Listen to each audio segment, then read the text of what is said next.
Alrighty. Hey there, hi there, ho there, everyone, and welcome.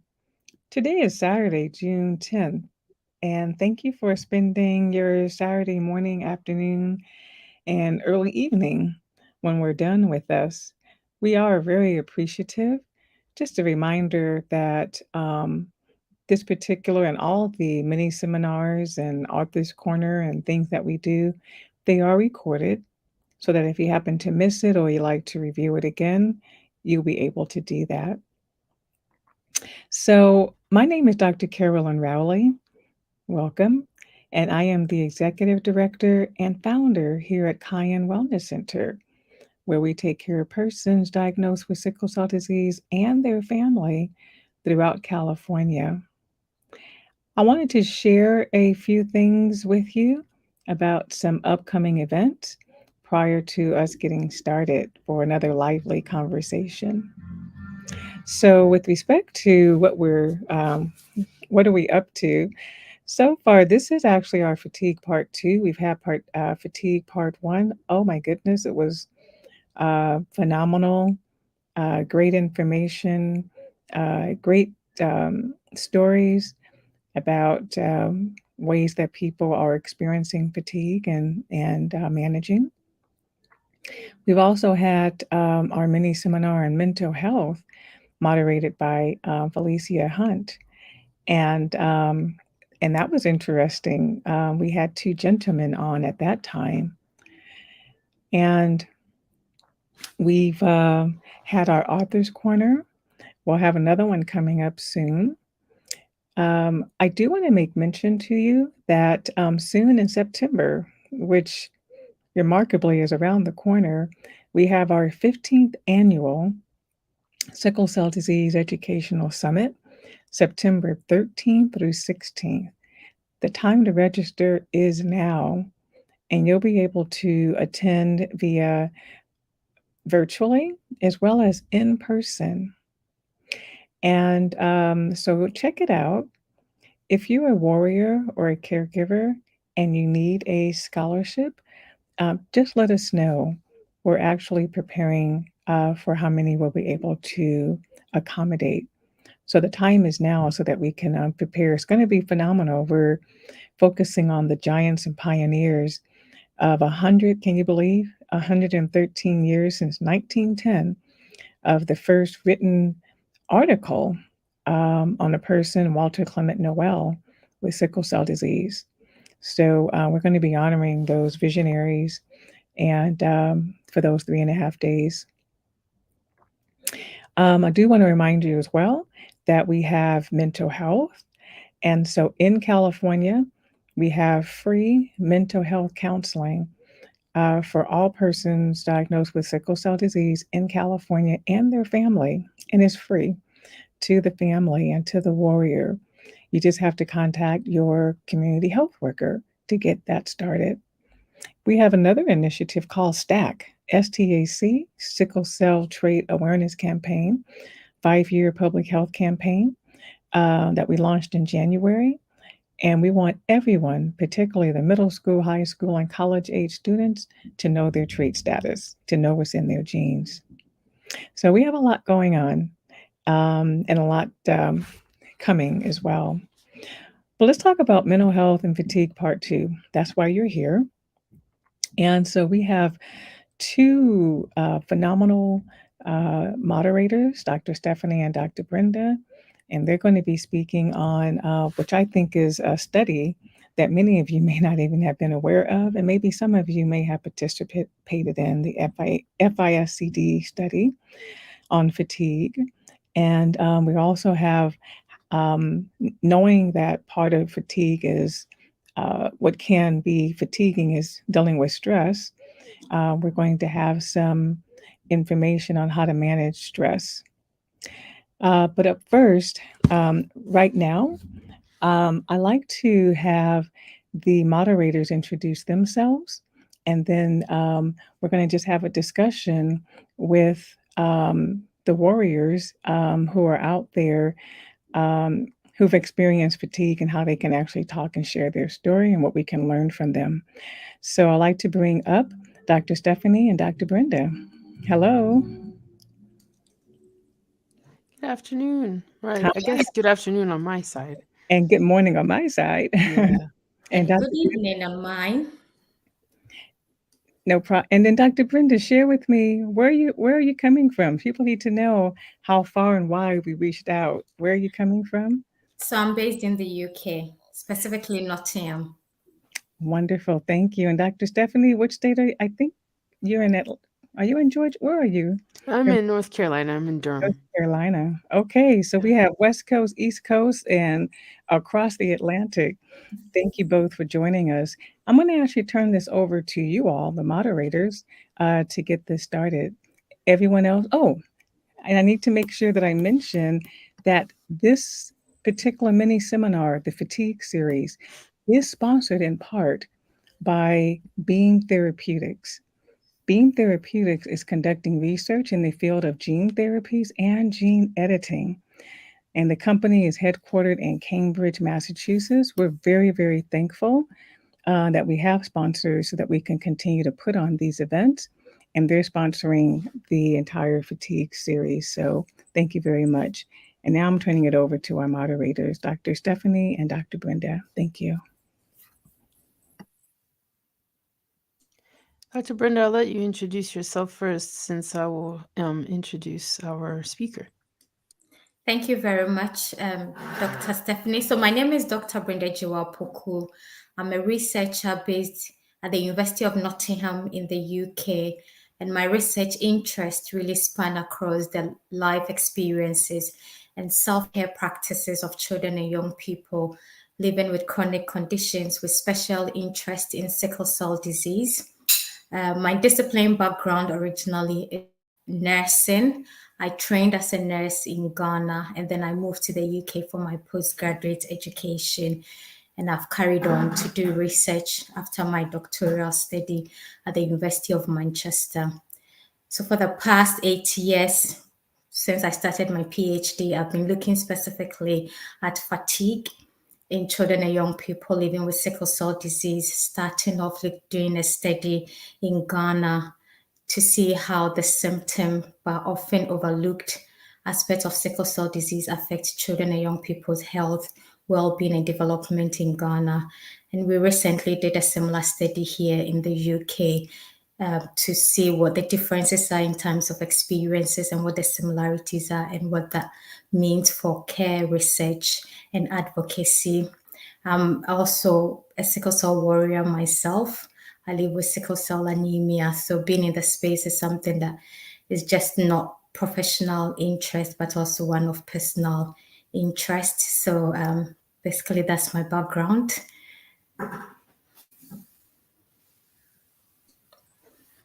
Thank you, Dr. Brenda. And good morning, good evening, good afternoon to everybody. My name is Dr. Stephanie IBEMERE. I am an assistant professor in the Duke University School of Nursing. I also trained originally as a nurse after some winding roads to get to nursing as a second career. And following a stint in the cardiovascular ICU, I realized I needed more and went on to get my PhD at the University of Cincinnati in Cincinnati, Ohio. I conducted my dissertation research using ethnographic methods to understand how sickle cell disease is managed culturally and how culture influences sickle cell disease management in the eastern province in Sierra Leone. My family comes from Nigeria, and so I've always had a calling to do the work that is necessary for improving health in Nigeria and in West Africa. And realizing during my dissertation work that this particular area of the continent in Africa, Nigeria, had the highest burden of disease. Seems like I finally found the shining light that I had been looking for my life's career. And so, given that, I have been focused of recent on understanding how we can build clinical, human, and infrastructural capacity for sickle cell disease management in West Africa.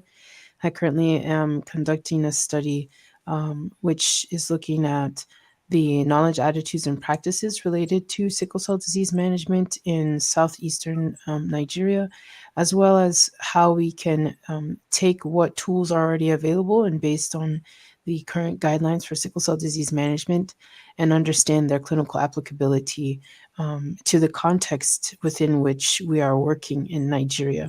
And so I appreciate everybody being here today. I appreciate the opportunity to be a part of this and to hear from Dr. Brenda about her wonderful work with the FISC study. But before we get to that, I want to introduce somebody who really in the community doesn't need an introduction, but I'm going to try to do it justice. And I'm talking about Phil Oku. Phil is a former summer camp counselor at Camp Crescent Moon, which is a week-long sleepaway camp for children with sickle cell disease in the Pacific Palisades of California. And as a young boy growing up with sickle cell beta zero thalassemia, Phil was a camper himself. And so he started going to camp in San Juan Capistrano, California, when he was just 6 years old. And we have a quote from Phil himself that says, "Camp was a place I could go where I never felt alone. I was no longer the black sheep in my family. It was a way of just feeling normal. There were other people there who had sickle cell like me, some who went to the hospital more than me, and some who went less often. The whole spectrum of care was represented. I learned self-efficacy skills in understanding my diagnosis and general life and survival skills as well." There's a lot more, like I said, that I could say about Phil, but I do not want to delay his presence any longer. So please help me welcome Phil to this platform. I'm going to hear from him and his experiences.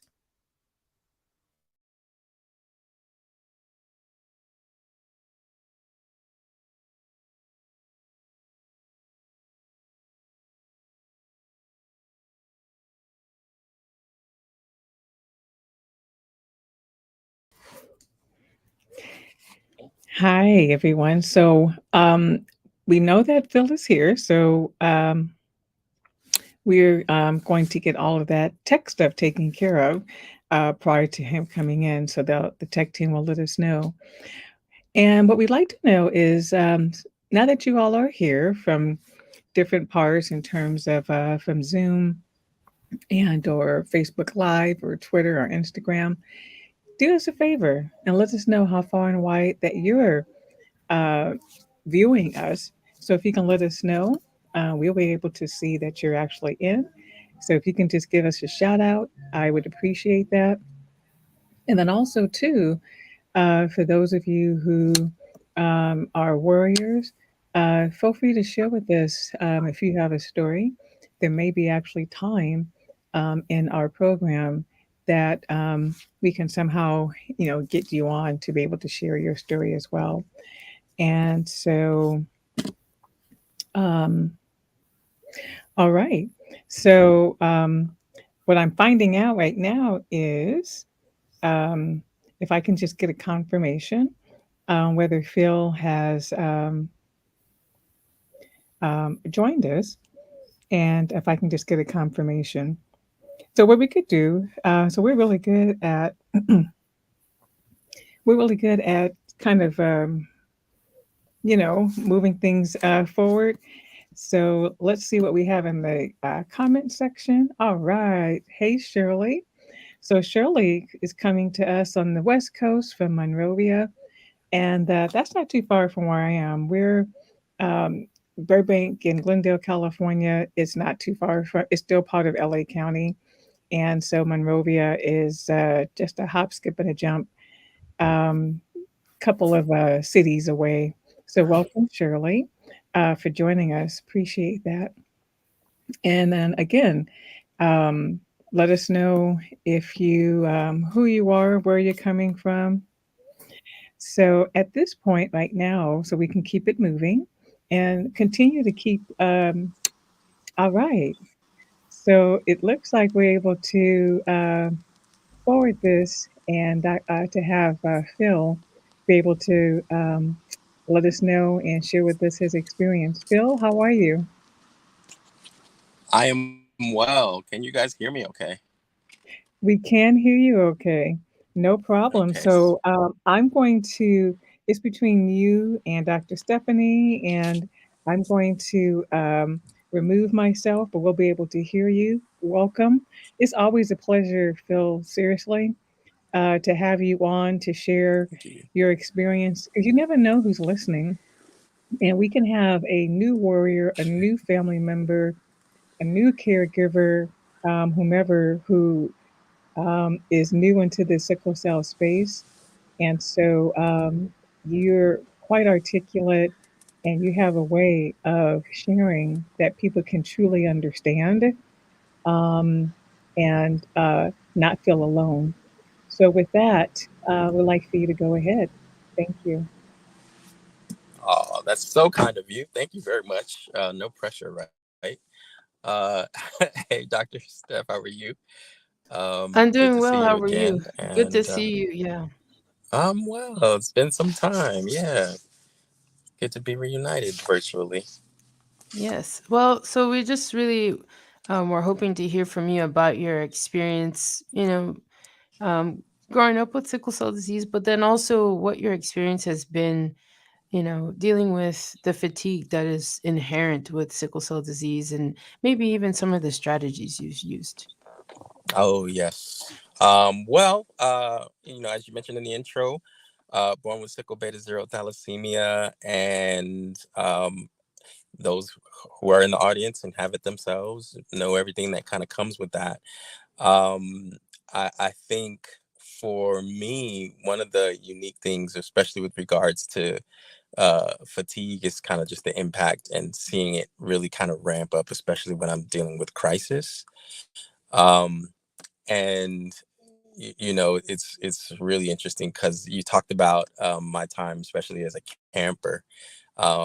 Camp was such a formative part of my experience with sickle cell in terms of getting to understand my condition. And but there were all these things at camp that I could just, I'd wait all year to be able to do, whether that was archery or horseback riding or campfires, roasting marshmallows and things like that. And the fatigue was something that was always kind of like this looming thing. It was all of these things that you couldn't really wait to do, but sickle cell has a way of kind of sometimes raining on the parade at the most opportune time. So it has very much been a whole saga. And growing into adulthood and having two young kids of my own who are like boundless energy, right? My daughter is about to turn 5 tomorrow, and my son is about to turn 8 in July, and about 3 weeks after that. And yeah, it's so vital to stay on top of that energy, just in terms of keeping up with them and in keeping up with a career, and sometimes with travel, and sometimes doing like 24-hour World Sickle Cell Day that's coming up next week, right? All those things. That so fatigue, sometimes there's no room for it in our lives, and so managing it has been a lifelong thing, and it really kind of dictates lifestyle all the way down to what and how we eat. And trying to establish good routines has been so fundamental to that. So I'm happy to drill down into any aspect of that you care to, but it is a very real consideration, and I'm so glad you guys are talking about it, and that you guys have been able to do some research on it as well.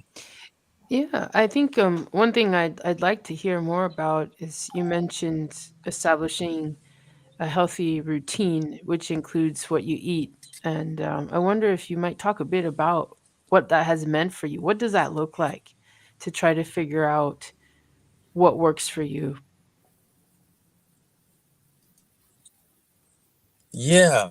So I'll be honest, I don't have, this is one thing I definitely credit my dad for, because I still very much love my junk food and have the ridiculous biggest sweet tooth. I have an even bigger sweet tooth than my son who's 8. So that says something, right? But my dad, who himself was a doctor, an OBGYN when we lived in the UK, had always, it's such a very subtle thing, but it was so important. And I was just finishing lunch before this event started, but starting with kind of like the natural food, starting with the greens, starting with whatever. I remember, Sundays growing up, we'd go to like a buffet or Sizzler or something like that. And he never really put restrictions on me as a kid, on us, as far as what we could eat. He would just demand that that first plate be basically like, just greens, basically natural food. So something from this, the salad bar and all those things, and keep it colorful. And I pretty much really try to, that's kind of the central thrust of like even my whole eating approach, which is try to start with the whole foods first, try to start with the stuff God made before you get into the stuff that man made, right? As great as that is. And that goes even with my drinking, right? Like I still like a good sugared fizzy beverage, but I try to start with water, and try to start with greens. And then, a lot of times you find that when you are ready to go for those fried foods or for those dessert, Whole Foods have a way of nourishing you more and making you actually feel full, as opposed to a lot of these engineered foods that keep eating that bag of chips. You don't realize that you've been eating it. And so that, I think, has been foundational just in staying healthy and keeping me out of the hospital, and maintaining a pretty solid energy level. And I know that when my eating kind of falls out of that basic habit, like the fatigue definitely looms a lot larger in my life. It's harder to motivate, harder to get things done, etc. That's fair. I understand. I think a lot of us can identify with that feeling of when you eat too much junk food, that sluggish feeling you get. It's like you're full of sludge. Um, and so I appreciate you Yes. describing, the idea of one plate of vegetables, please. That's very helpful. Um, Another question that we have here is about support. And what support looks like for fatigue and sickle cell disease. Can you share if you have sought out specific support, or how how those in your life have provided support?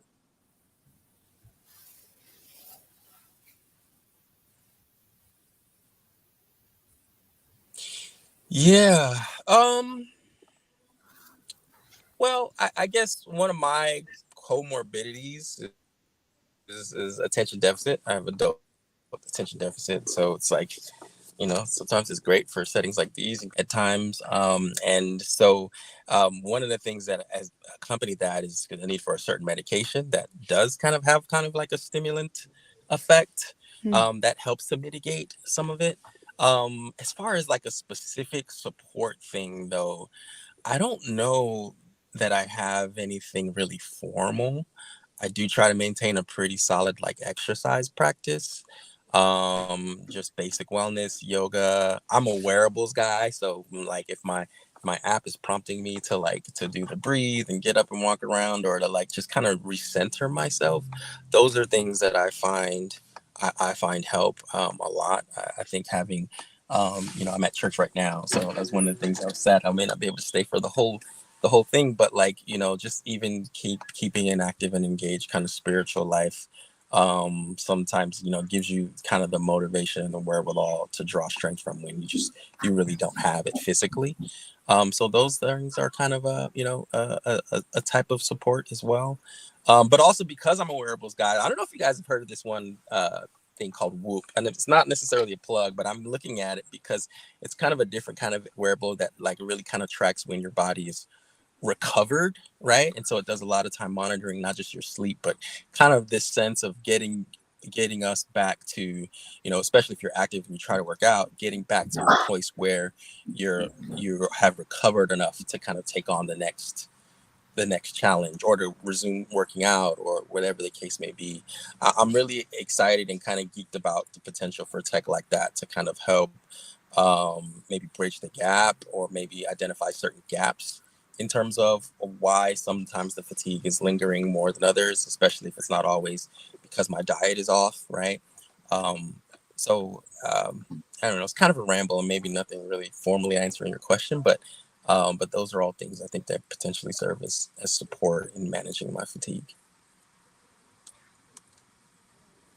Okay, Phil, I also want to find out if you can share with us your experience of assessing support within the health system, specifically for fatigue? If it's something that you've ever done, and if you did, how it looked like. Okay, I'm sorry, can you repeat that? So have I ever done what now? Assessed support for fatigue within. Yes, I can hear you. Can you hear me?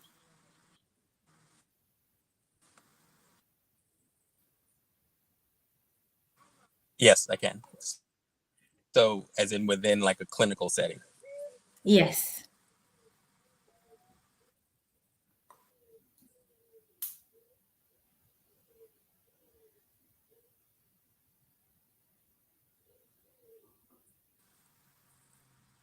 Was that the question? Can you hear me now?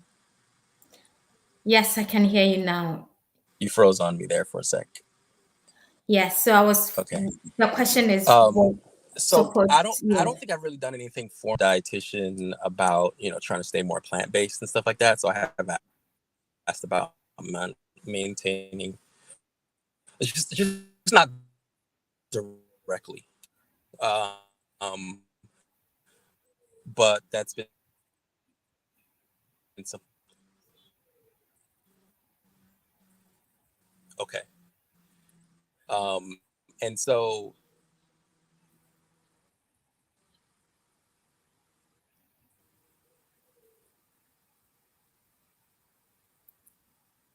go ahead and repeat the whole thing. I'm sorry. Support. Yeah, I think you've covered it, but I can repeat it. So, wanted to find out the support Can that. you hear me? Oh, I'm seeing that there's a delay. My apologies. I don't delay as well. But you can hear me okay still? Yes, I can hear you. So, wanted to find out. I think you've answered it, but there's no harm in repeating what you've said again. So, wanted to find out what has been your experience of assessing support within health system for your fatigue. If you've done that, how it looked like, and if you haven't, why you've not assessed support in that way.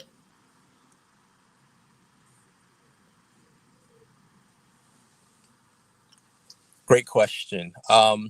Yeah, I guess I've never really had the impression that it was really something that was really available in a clinical setting. When you sit down with your doctors, you talk about kind of just what you're going through, and that I'm sure that comes up. Maybe not as often as others, as the pain, sometimes, but a lot of times when it gets mentioned, sometimes the attitude from doctors has been like, they just know that kind of comes with it. So there's never really been anything kind of formally prescribed for how to mitigate the fatigue.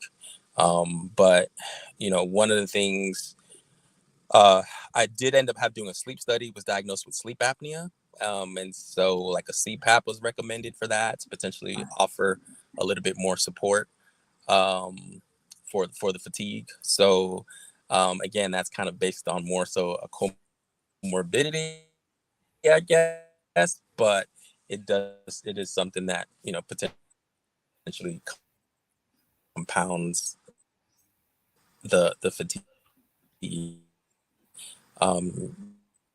It does directly, kind of impact or support it. So Yeah, so in your opinion, you did really highlight something that has come up in research that we've been doing on fatigue, the fact that it's not a focus in clinical care provision and in service provision. It doesn't come up in conversations with doctors and care providers.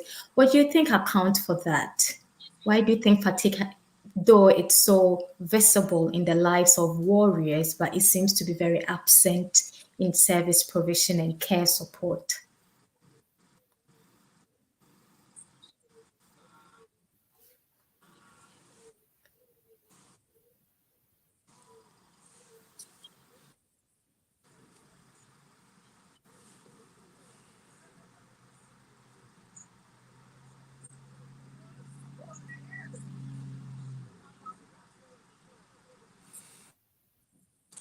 well, I don't know that I could trace it back to a specific thing, as much as it's just something that we all at least the best minds seem to just understand that it comes with the territory. Um, and I mean, it is kind of regrettable. I don't know that it's always practical to, um, especially in lieu of kind of other competing issues, right? Like, okay, well, I do have sleep apnea, so that's obviously going to interrupt my sleep. But then I do also have attention deficit, so my treatment for that potentially, has a stimulating factor that can counter the fatigue. I do wish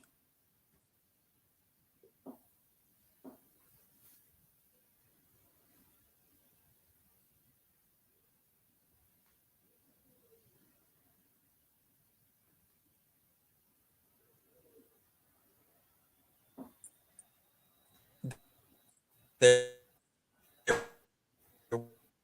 was a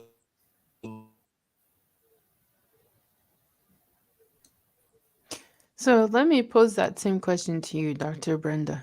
Do you have any thoughts about what might be the reason it doesn't come up in Yes. So conversation? from the fixed study that I'll later present on, that was some of the themes that we explored with our research participants, which included children and young people with sickle cell disease, their caregivers, and health professionals, to see why it's so excluded in service provision. And one thing some of the reasons we realized from the research was there's a lack of understanding in terms of fatigue in sickle cell disease, because there hasn't been enough research dedicated to the symptom to help to understand the various ways that it impacts and the various ways that it presents for warriors with people with sickle cell disease. We also found that the clinicians and health professionals also lack understanding on how to support patient if it does come up in clinic consultation. They have no idea what resources to provide. There wasn't that evidence-based programs and interventions to use to support that. And also the fact that there isn't validated assessment tools for measuring fatigue as we do have for other symptoms related to sickle cell disease, like pain, like depression and anxiety. There isn't such available tools to equip clinicians to be able to effectively measure and also be able to intervene and support families with that. And it's all because of that neglect of this particular symptom in sickle cell research. I really appreciate that thorough, and powerful response. Dr. Rowley, thank you for joining us. Unfortunately, the technical difficulties for Phil didn't allow him to say what he was wishing. I was so excited for what he was going to say. But I wonder, I'm sure you have thoughts on this same thing. What do you I think? do. Well, Dr. Brenda um, eloquent response, thorough, and it makes sense. Um, However, I think part of it though needs to be twofold in that um, I'm just going to use the U.S. for a moment, even though I know it's global. So if there's 100,000 persons with sickle cell disease, yeah, and that means that most physicians may not ever see someone, but those that do, they've reported, according to ASH, 80% of the providers say that they don't have any information or enough information to truly know what to do and how to adequately care and manage the disease. So on top of that, now they have to know the nuances as well. So not just the organ complications, in which I think that there's a lot of research, but fatigue. And so I think part of it, the part two now has to do with the warriors. The warriors need to start stating, I have fatigue. It just needs to start being reported in their chart. And I'm not sure how often that is being done. That would be a great focus study, focus group for someone how often are they even reporting it to their physician, to their clinician? And then we can then look at, does the clinician even do anything about that? So first is, are we mentioning it to them? Are we just saying, this is just par for the course? I just have to live with it. And then, because many of us don't complain and share everything, but I think that it's time now for it to start being recorded, so that more providers now will realize that that is, fatigue is yet actually yet another symptom, not just pain. So again, that's why I think it's twofold, that many 80% don't have enough, they don't really know about sickle cell. And then the 20% that do, are they really focusing um, on depression? Are they focusing on mental health? Are they focusing on fatigue? And yet, a number of other social determinants of health, are those even being focused on? So I think the time has come that we're here to always empower our warriors and their caregivers. So now the time is, you gotta, if you feel it, say it, so that it's at least reported, and you yourself can now make a mental note. Wow, I've noticed that from age 32 to 36, it's just been increasing. Um, and it may not, and for some, it may not. And I would like to know, at what point does it hit? Has it always been there? Does it increase as one ages, and to what degree?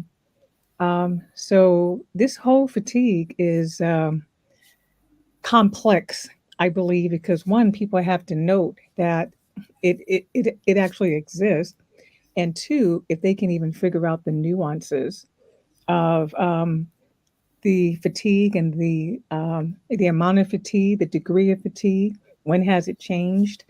So there was a question that I actually happened to miss. If that one can come back up again. I think it was just a comment from Jay Jones saying that yes, I have in response to our question, but it's cyclical and difficult to address, and that's exactly what you're saying here. Is that there's a lot of difficulty in addressing fatigue when, as Dr. Brenda said, there's not a way to assess it properly in sickle cell disease, and also if there's not a voicing of it, right? It's something we, myself and Dr. Brenda had discussed previously, was that sometimes I think you made a statement that said par for the course. And okay, yes. And I want to explain why it is par for the course, which is Yeah. that the pathophysiology of the disease is such that you live in chronic anemia, which in itself, anemia by itself without sickle cell disease leads to fatigue because you are devoid of the oxygen that you need. On top of that, we're living, if you have sickle cell disease, you're living with a constant state of inflammation, which increases oxygen demand, which then again can lead you to sickle cell vaso-occlusive episodes, which are demands on oxygen. Okay, so we're back to that need for oxygen, right? And then you're talking about constant injury, which in itself incites an inflammatory response, which then incites the consumption of oxygen, which then leaves you devoid of oxygen once again. And so what we're talking about is a cyclical process, exactly what Jay Jones has said. A cyclical process in that the fatigue can be cyclical, just like the disease can be cyclical, right? And that is because of the pathophysiology of the disease. And I don't know how many people really sit down and digest the fact that fatigue, like vaso-occlusive episodes, like the pain, like the complications of sickle cell disease, are often cyclical. And so when we're experiencing that fatigue, it may come with pain. It may come with some other manifestation that we are used to for our disease because it is a cycle. And it all depends not necessarily on stress. I want to make that clear. It's not about your stress level. It's not about your job. It's not about how much you exercise the day before. It is part and parcel of the disease to have fatigue. And so let no one demoralize you when you say that you have fatigue, it's not because you ran too much. It's not because you danced too much. It is part of the disease. It is not something that you do to cause the fatigue, but it is actually inherent. And so I think it's really important to explain that piece, because I think that that is why it gets missed, because it's not understood that it is not something that is not an external force that creates the fatigue, but actually an internal force, right? And it's not something that we are causing to cause the fatigue, but it's just part of it. It's just part of it. Yeah. And just as Stephanie has said, it's really something that clinicians miss. When we did the study, we realized that when we asked the question, what causes fatigue for your patient with sickle cell disease, and they start talking about, oh, for young people, they are not having enough sleep, they are being on their gadgets for a long time, they have poor sleep routines, they are doing so much. So that was more from what they felt. But when we talk to a youth worker who actually work with young people with sickle cell disease and really support their transition, what they found out was that it wasn't about overexertion, not sleeping, but because they even found young people with sickle cell not even doing much because they don't have the energy to do much. So it wasn't about them overexerting. It wasn't about them not sleeping or being on their gadget for long. They were already struggling to even have the energy to interact and keep up with normal day-to-day life. So it was really a missed opportunity for clinicians because they are not having conversations around it. So they are not really understanding the nuances around what causes it and what contributes to the symptom. And they are just sort of giving it the usual adolescent and young person, characteristics to it, or young people and their problems, So that was really something that we found out from the research. And one thing that we realized was, as Dr. Rowley was saying, that patient needs to have conversations around it. But one thing we also realized was that the exclusion of fatigue in sickle cell care modules also presented a symptom as something that was unimportant, and that patient needs to deal with it on their own. And because of that, they felt that it wasn't something to talk about in clinics. And in a way, it also made them seem to ignore that aspect of their life and have this acceptance of it that, oh, it's something that I have to deal with it. It doesn't need to be discussed.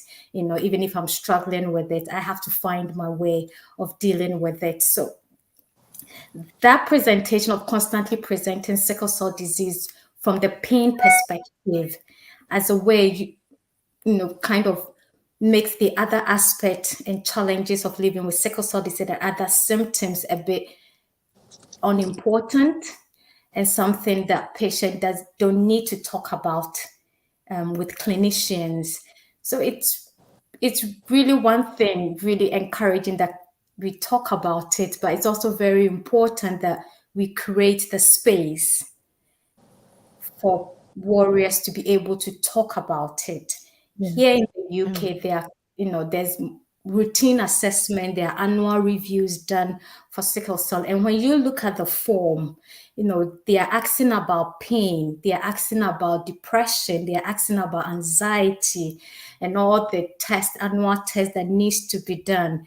And and I ask, can't you just ask about fatigue? And then it clicks to them, oh yes, we can just, it's simple that we can just ask about it. But because when they ask about it, they cannot offer support, then they shy away from it, because as medics, they are trained to solve problems. Correct. So if I bring it up and I don't have the tools to solve that issue for my patient, I feel incapacitated to even ask about it. But what we realized from the young people was that even just having the conversation, even if you cannot help, is valuable to them, because in a way you are recognizing and validating a significant aspect of their life with the condition. So even just the conversation, some found it therapeutic because it means that what they are experiencing is normal with the condition and it's accepted for them to, it's something that they need to expect it. But when it's sort of overlooked and silenced, they feel like there's something wrong with them. Why do I have this? Why am I struggling? Because nobody's talking about it. Yeah. So I wanted to thank you. Woo, thank you so much for that. Two things, and I know that Phil may have a comment here, but there's two things. So we're talking about as it relates to the physical, that one recognizes fatigue at the physical level, which means how much they're able to do. And again, I still will say to bring it up only in that what they may think is fatigue might be pulmonary hypertension, might be hypoxia. And so I think it's the clinician's duty to dig further to just see, are there other things going on that's lending itself to fatigue? The other aspect that I'm hoping that we'll talk about today has to do with the mental aspect. So there's one thing to feel it. You feel tired, or you feel your brain says, "Whew, I can do so. I have 10 things to do today." And your brain is ready to rock and roll, right? But your body isn't. And I think that that needs discussion as well. Your brain really ready to move and do things, and your body is not cooperating with you. And I think again, being able to talk about that, what does that look like? How do people cope? And again, mentioning that as well to one's clinician. I kind of want to put that out there. And I'm sorry that I'm sure Phil will be back, but I wanted to put that out there to you all, to you both as well, because I know shortly, Dr. Brenda, you're going to be talking about your study. But I wanted to put that out there too, the physical and the mental aspects.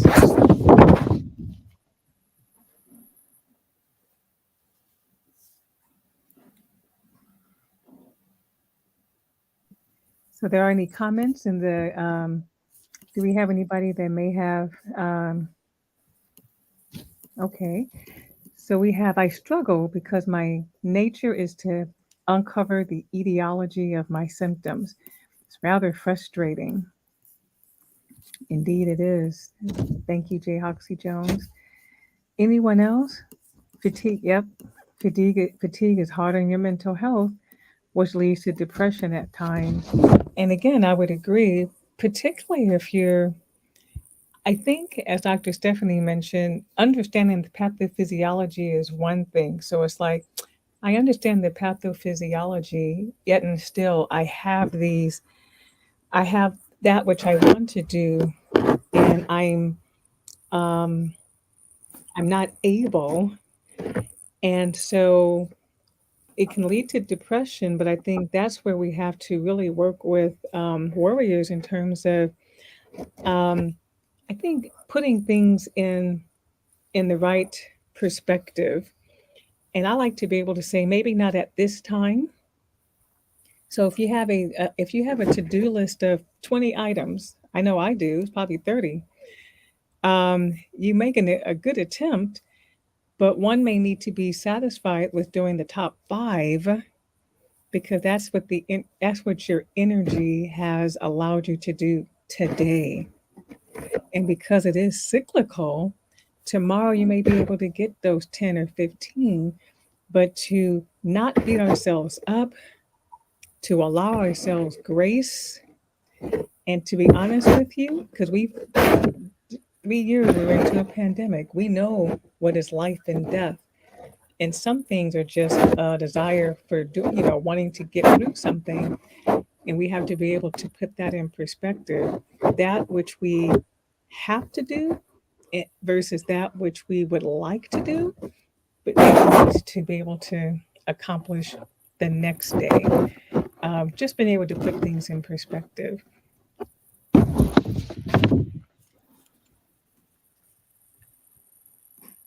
Okay, and then if there are other questions,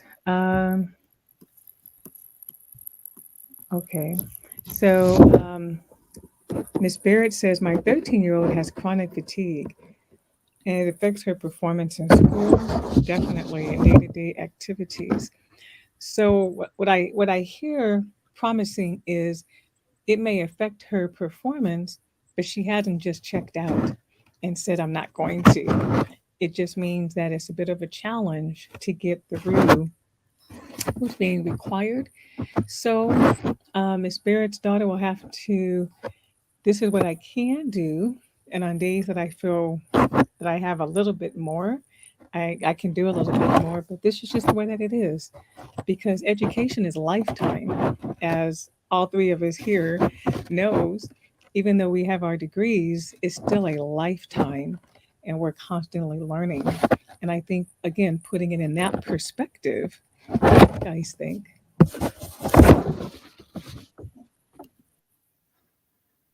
I just left a comment in the chat actually about, how we use the tools of the school to our advantage. And so individualized education plans, ensuring that students, the school is aware of the students' needs and making sure that those needs are met.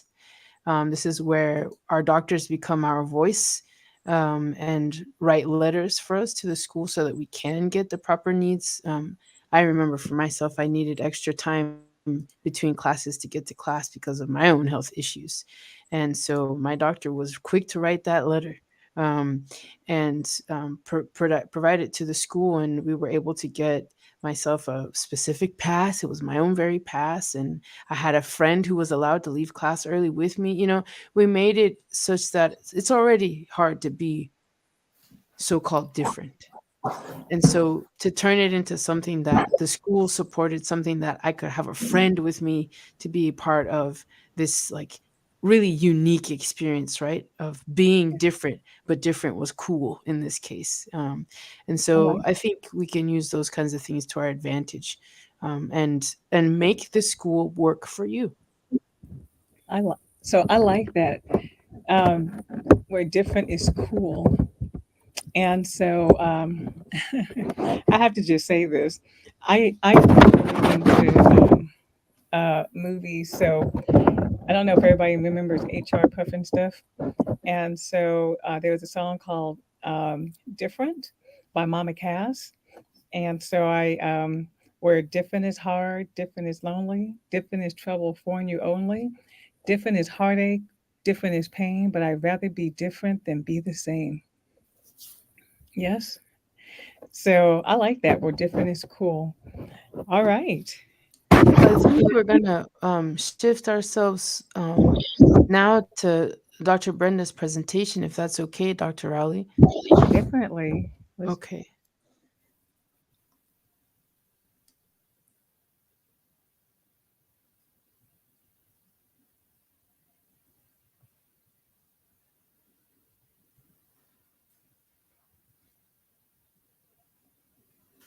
Can you hear me?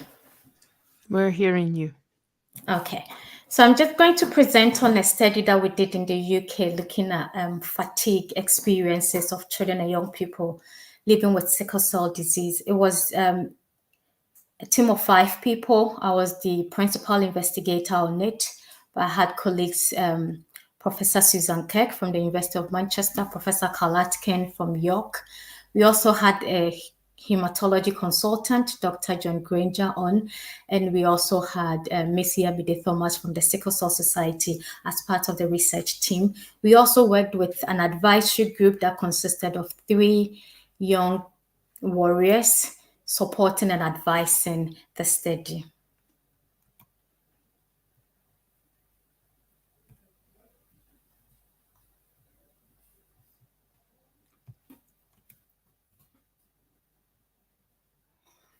In terms of my presentation, I'm going to talk about the why we decided to do the project, what we were hoping to achieve from it, how we went about it, what we found, and what the finding means for everybody within the sickle cell community.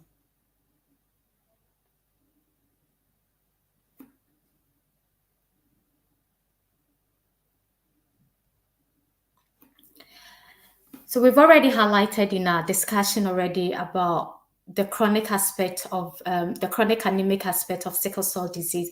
It's such a distinctive nature of sickle cell disease, and this is due to the shorter lifespan of sickled red blood cells, and therefore the rapid breakdown of these cells that tends to outspeed bone marrow's capacity in replacing these cells.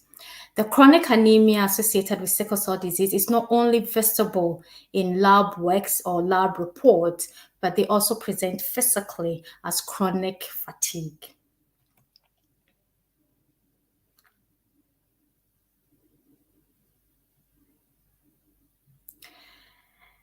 About more than a decade ago, some colleagues in US decided to come to put together a biopsychological model to explain the various pathways that causes and contribute to fatigue in sickle cell disease, some of which we've already highlighted in our conversation earlier. So then around the low oxygen levels can cause and contribute to fatigue, the inflammatory processes that occur due to the red blood cells being sickled. So the process of these sickled cells sticking together and also sticking to the walls of the blood vessels releases inflammatory chemicals that also causes and contribute to fatigue. The processes that leads to vaso-occlusive crisis or the pain crisis are also potential pathways to causing and contributing to fatigue.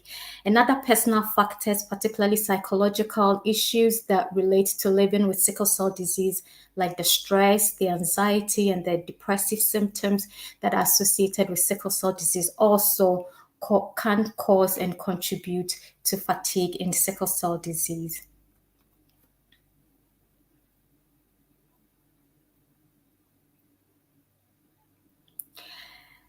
There has been some studies that have really highlighted the prevalence or the commonality of the symptom for patients with sickle cell disease. I'm going to talk about two major international and cross-country surveys that have been done. All these surveys have looked at the impact of sickle cell disease on quality of life and on the daily lives of patients.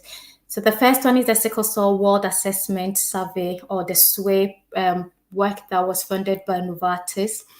And it involved over 2,000 patients, and it took patients from 16 countries in 6 geographical regions. And from that study, it was highlighted that fatigue was the most reported symptom aside from pain crisis.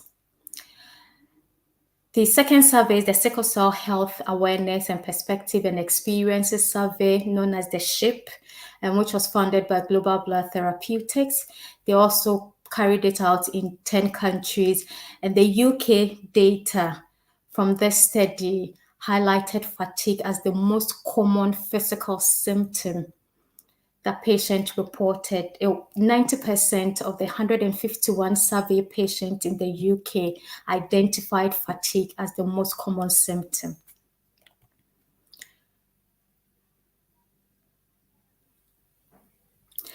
Other research has also looked at the frequency, the intensity, and the associated potential impact of fatigue for people with sickle cell disease, particularly looking at adolescent and young adults.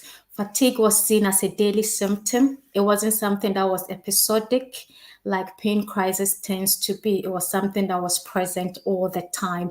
And it's because of that low oxygen capacity and the inflammatory process, disease processes associated with sickle cell disease. It was either mild, moderate, or severe in intensity, and it was independent of the hemoglobin level. So it wasn't if you need to be extremely anemic to be able to experience fatigue. It was even in one study, it was reported that even patients who were classified as being clinically stable reported experiencing moderate to severe fatigue in terms of intensity. These studies have, majority of them happened in the US, has also associated fatigue in sickle cell disease with poorer quality of life, with increased episode of the pain crisis, with depression and anxiety. It's also been associated with behavioral problems for children and young people, particularly in terms of social withdrawal behaviors and social anxiety. It's also been associated with increased hospitalization rate, particularly due to the increased episode of acute pain. Children and young people were missing school, and they also tends to experience reduced cognitive function due to the fatigue, and fatigue was also associated with missed caregivers' work days. However, despite these studies really highlighting the prevalence and the frequency and the potential impact that fatigue can have, what we realized was that there was still very little studies that were really focusing specifically on fatigue and looking at the everyday experiences and the nuances of living with the symptom as part of sickle cell disease and managing it, and what support and care looks like for fatigue in sickle cell disease. So for about 8 years now, myself and some colleagues in the UK have really been looking at the symptom from the perspective of children and young people living with sickle cell disease. We started off looking at the experiences of children and young people with the condition in Ghana, looking at the health, the well-being, and the developmental impact of the symptom. And what we found out was very profound. We found that fatigue was a significant barrier to social, to educational, to employment and family participation. And it actually affected the young people's sense of identity and normality. It affected how they constructed their identity and how they presented themselves in that space, and how others also viewed them as young people. And this was really underlined by the cultural expectations and the cultural construction of what it means to be a young person in the Ghanaian context.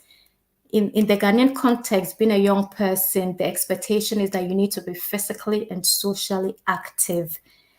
And that expectation was what was expected of every young person and every child, and every parent attempts to raise their children to be able to meet that expectation. And while sickle cell disease was very invincible to people, fatigue easily gave these young people out. It actually made people recognize that there's something wrong with them, because they struggled to be able to keep up with participation, to have the energy to be as active physically and socially as their peers. So they start doing something and they are so tired, and people are asking, but we just started, why are you so exhausted? Why can't you do this? Why can't you do that? So despite the condition being invisible, fatigue was actually a visible aspect of the condition. It easily made people aware that something wrong with these young people. And this exposes them to stigma. So we realized that fatigue had a stigmatizing consequences for the young people, because fatigue was seen as antithetical to youthfulness. Fatigue significantly impacted on young people's perception of what their future lives are going to be, their capacity to assume independence and be able to play cultural roles like being parent, or being married, having kids, and being able to cope with the demands that comes with that. And it's also had an impact on what they choose to pursue, both in school and also professionally. Most of their choices around the courses to take, the professions to pursue, were being informed by their fatigue experiences.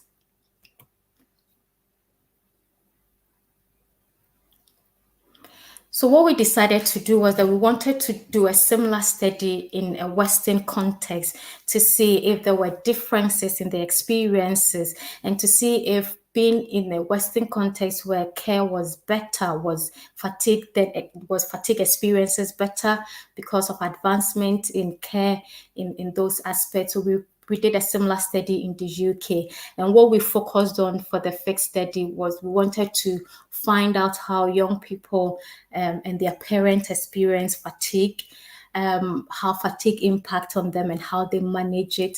We were interested in looking at what support was currently available for fatigue and what young people and their parents and clinicians view about those supports, and also to find out what their preferences will be in terms of the content, the format, and the delivery of a future self-management program.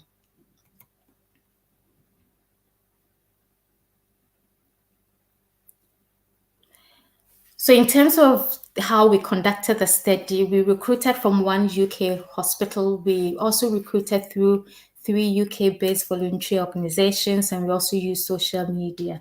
So we're targeting children and young people with sickle cell disease within the ages of 12 to 24 years, and their parents and healthcare professionals. And we used semi-structured interviews. All the interviews were conducted remotely.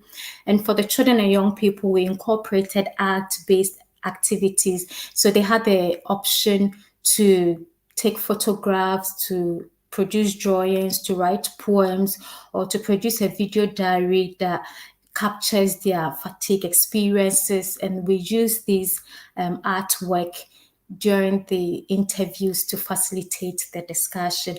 So some of my presentation, when I get to the findings from the study, will include some of these artwork that the young people produced.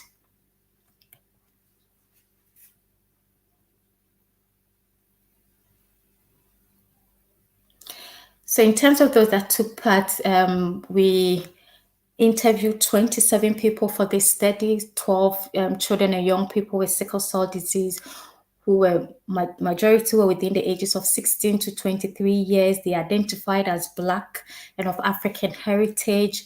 Most of them had sickle cell anemia or hemoglobin SS genotype, and they perceived their sickle cell disease to be of moderate severity, and majority of them were in college. We also interviewed 10 health professionals from different discipline background.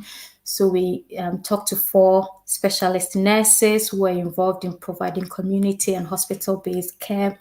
We interviewed 3 clinical psychologists, and we also interviewed a consultant hematologist, a specialist physiotherapist who was involved in pain management for patients with sickle cell disease, and we also talked to a youth worker. We also interviewed 5 parents who were all mothers and who perceived their child's condition to be of moderate severity.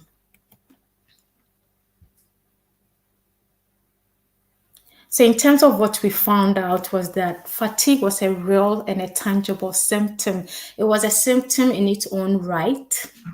And it was also had a link connected to other symptoms related to sickle cell disease like pain, anxiety, and depression as well.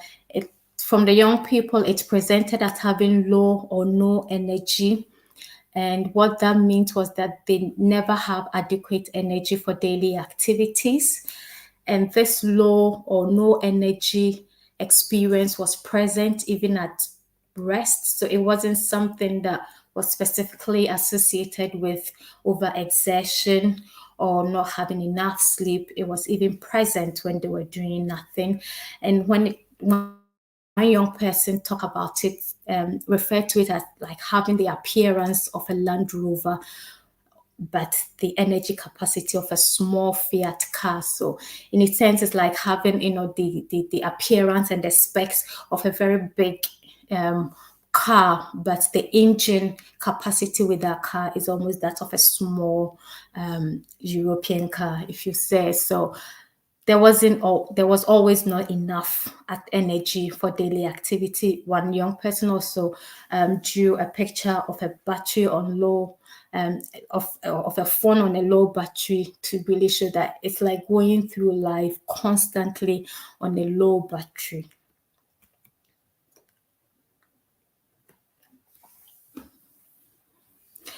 For the young people, fatigue was also experienced as a physical and a mental heaviness that they struggle to overcome every day. One young person described it as like having your bones replaced with lead.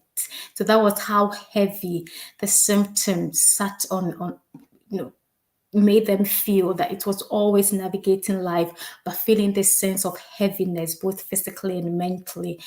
One young person produced this collage of photographs to really talk about the physical agony of fatigue as well as the mental struggle that constantly comes with it, highlighting how even getting up in the morning and getting out of bed to start daily life requires intense effort to be able to overcome the heaviness that sits on them.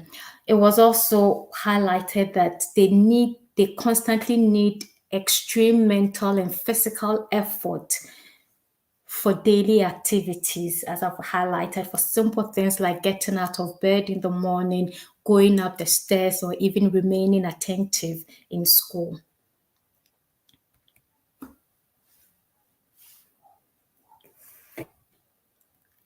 What we also found was that fatigue involved both physical, cognitive, emotional, and social feelings. It presented as frequent exhaustion, feeling drained, being dizzy, struggling to breathe, especially when going up the stairs or doing a bit more intense activities. Some of them experienced headaches, and there was this urge to sleep that they describe as very unshakable, that you can't just even have the energy to keep your eyelids open. Cognitively, they struggle to concentrate because of the fatigue, and this had emotional implications. They felt frustrated. There was lack of motivation and interest because they never seemed to have the energy to go through activities. There was anger and sadness, and this forced a lot of them into social withdrawal and preference for solitude and solitary activities.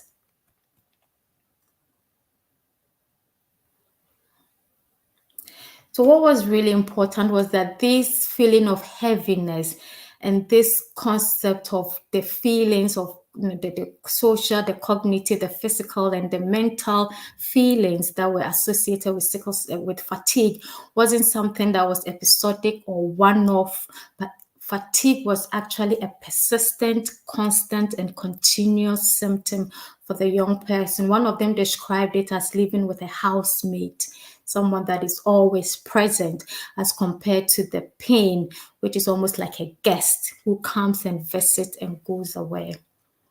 The fatigue that they experienced was not relieved by sleep, nor was it associated with extreme exertion or burnout. And it was very different from what we say as normal tiredness. And this was highlighted by one clinical psychologist who likened fatigue in sickle cell disease to the sky. That is something that is very expansive, it is enduring, and is ever present. But normal tiredness was like the clouds. It collects, it rains, and it clears. So it's very transient, and that was what set fatigue in sickle cell disease apart from normal tiredness. And one young person also described his fatigue as something that is present when they wake up, present throughout the day, and present when they go to sleep. So it wasn't a one-off experience or something that could easily be associated with overexertion. It was just something that was inherent and therefore constantly present.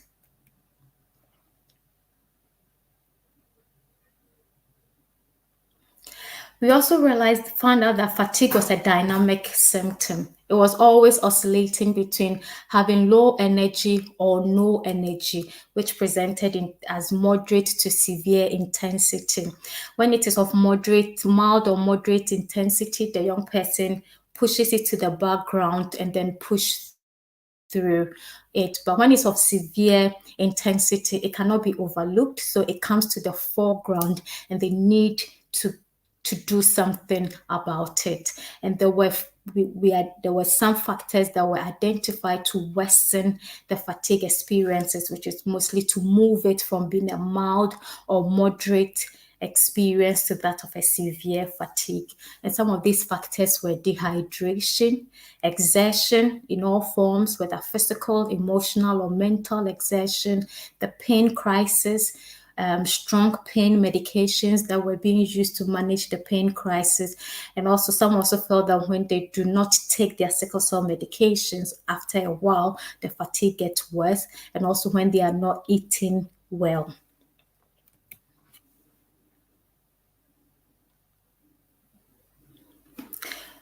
We also found out that fatigue was really linked to the crisis, to the pain crisis. Fatigue was a pain trigger for some young people. The moment severe fatigue hit, it would trigger a pain crisis. Fatigue was also seen as a warning sign of imminent pain, but some people realize that when their fatigue gets really severe, they know that they are going to get into a pain crisis. And fatigue was also a consequence of pain, where fatigue always follows a pain crisis.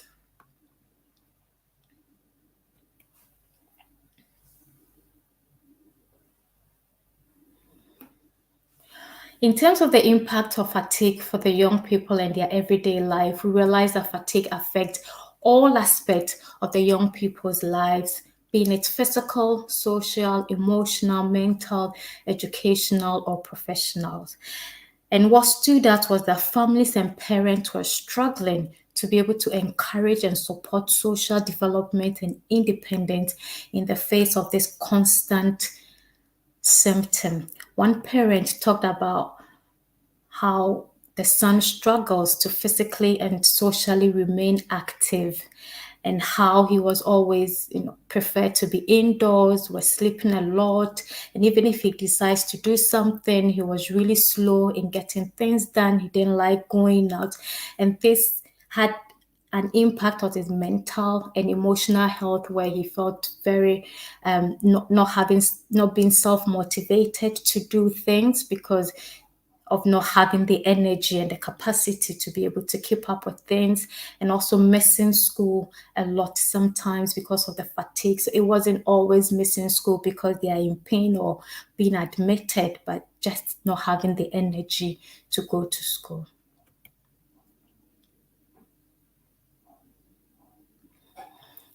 Fatigue also reduces the young people's ability to engage socially. It encouraged social isolation and withdrawal. They found interacting and keeping up with friends and activities very difficult and exhausting. And this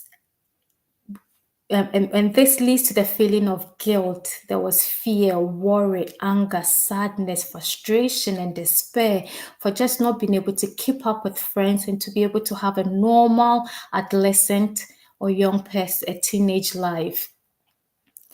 Fatigue, that also exposed them to stigma. Most of them were being labeled as lazy, as uninteresting, withdrawn, and awkward. And in an attempt to avoid this stigma, what they do is to hide the fatigue by isolating themselves, or they try to provide some acceptable explanation for their lack of energy in order to avoid the stigma. So if you look at the poem titled Fatigue, the Upper Hand, which was produced by one young person as part of this project, they talk about how fatigue always went, and the challenges of really being able to keep up mentally and be able to keep up physically with activities, and the stigma that comes with not being able to keep active, to keep attentive in class, and the struggle of having to go through the symptom daily. So I've been asked to read the poem, so I'm going to try and do that. So it reads, every day on repeat, floating through this tiresome loop. I keep going and then defeat. What am I supposed to do? A constant battle from within. on the surface may not show. The label of lazy, I accept. Give up and just let go. Physical and emotional challenge others cannot understand. I fight this daily, but yet again, fatigue the upper hand. It is slowly killing me to be this way. The way who's always asleep in class. You look tired, they say. Don't you sleep, they ask. That's my fate. I cannot escape. The weight my shoulder bears. Heavy as lead, struggle go unsaid. For the next day I prepare. How can I maintain normality and keep up with my peers? I'm constantly drained. I can't concentrate. I'm losing my best years. Still, I remain hopeful, as one day things might change. So until then, I go again. Yeah, I just couldn't sleep, I say. So this really highlights the consequences for children and young people growing up with sickle cell disease and navigating this impactful symptom, yet not something that is understood within their networks and their environment, and always having to come up against the stigma and be able to fight it in their own way.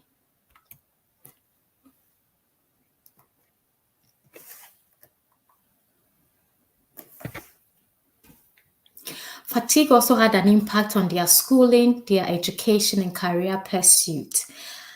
It led to school absences. It led to non-participation or reduced participation in schoolwork. Some of them were sleeping in class, which led to embarrassment, punishment, and ridicule. And it actually affected the young people's educational performance, and it forced them to alter their career plans. For one young person, he really wanted to go to the university and do psychology, but when they assessed the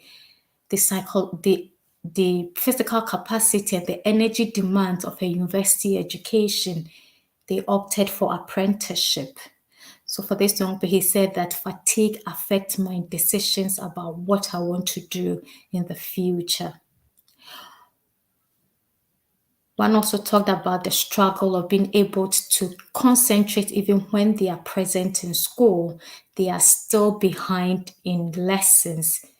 So they don't have to be absent to be behind in schoolwork. They can be present, but because of the fatigue, they struggle to engage and concentrate, and that affects them. So it's almost like you are present, but you are actually not present.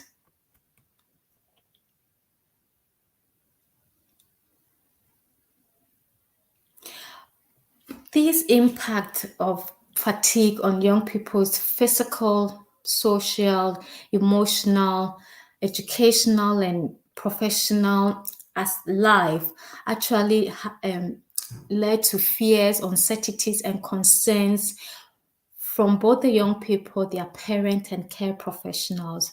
One young person worried about when they get older, if they cannot cope now that they are young, would they be able to do that when they start having a family of their own? One parent of a 12-year-old child with sickle cell was also worried about their son's ability to be able to go through the educational milestones and expectations. And this made clinicians also wonder how this can can have economic impact on young people as they grow. That not being able to take up educational opportunities, not being able to engage educationally and take up the opportunities to build their skills and resources means that they're at risk of economic, they're at risk of earning lesser economically in their adulthood. And how can they then attain true independence in this regard?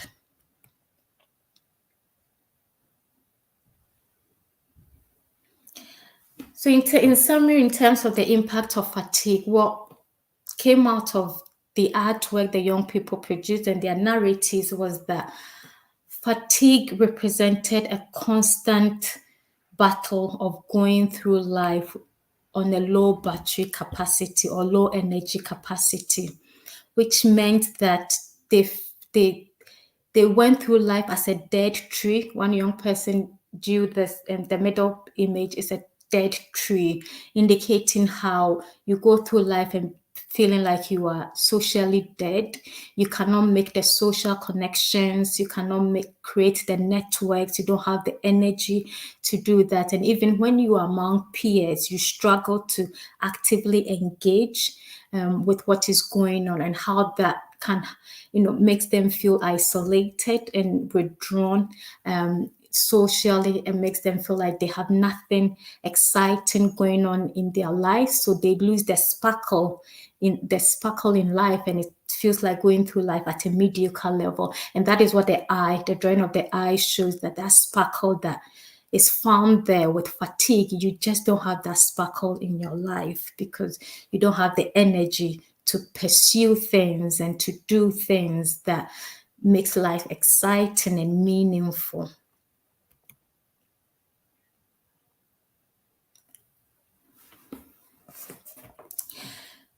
So despite this significant impact and experience that young people face daily with fatigue, it still appeared to be invincible to others, which many overlooked and underestimated. What we found out was that in terms of support, there was no specific support for fatigue in current sickle cell services. Fatigue was not considered when it came to health assessment, health consultation, patient and parent education, or even in transition services. Service provision and health providers seem to prioritize the monitoring and management of pain and other sickle cell related complications, and they overlooked fatigue. And what this exclusion of fatigue meant was that it created an impression that it was an unimportant and unresolvable problem which families and individuals must cope with alone. As a result, the children and young people and their families did not raise it during health consultation, even when it significantly impacted on the child or the young person's quality of life. And one parent really talked about how nobody told her about fatigue in sickle cell disease.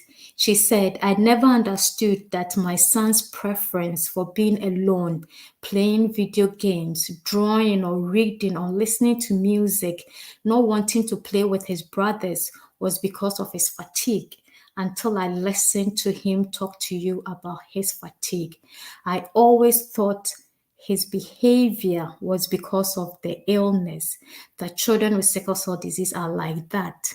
So I kept pushing him to play and engage. How did I not know? He's 12 years old, and I'm now knowing about this part of his illness." So the exclusion of sickle cell disease from current service provision is really doing injustice to parents and to caregivers, because they struggle to see that these behaviors that they are seeing in their children do not necessarily mean that they have a psychological problem, but it's just something that is inherent, is the fatigue that is making them have these choices and have these preferences. And it's because they don't have the energy for it. And for this parent, he felt so guilty for not knowing about this, even though his child is 12 years old. So the lack of it and the attention not given to it was something that really was having an impact on how parents are understanding the impact of sickle cell disease on their children.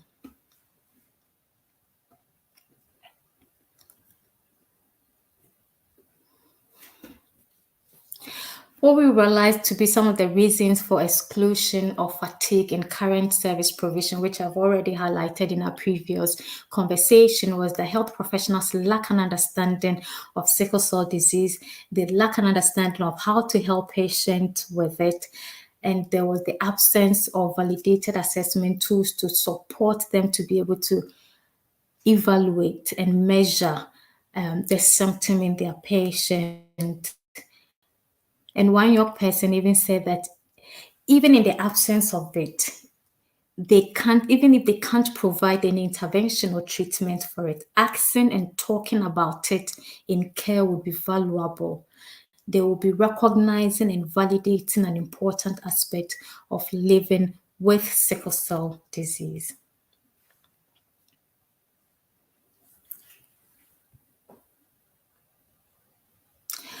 So without defined service provision for sickle cell disease fatigue, what we found that children and young people and parents were relying on their own experiences to manage the symptom. They were using various strategies to manage the energy, and this included frequent rest, activity pacing, increased hydration, multivitamin supplements, specifically vitamin D and zinc, maintaining healthy nutrition, physical exercises, adequate ventilation, and encouraging solitary activities that did not demand so much energy. And for the young people, doing these things meant that they were charging to say their energy batteries, like you do for your phone or with your electric cars. And also, it also means that they're actually taking care of themselves, like you do a house plant where you make sure it has sunshine, it gets water to them. That was how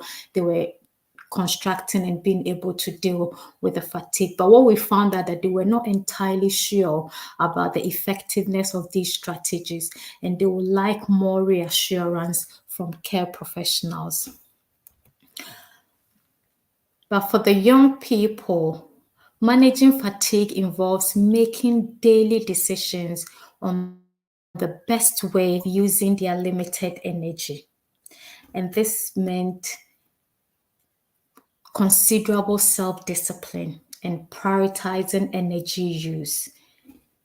They could not, it also meant that they have to sometimes forfeit desired activities and opportunities in order to be able to stay within their energy capacity.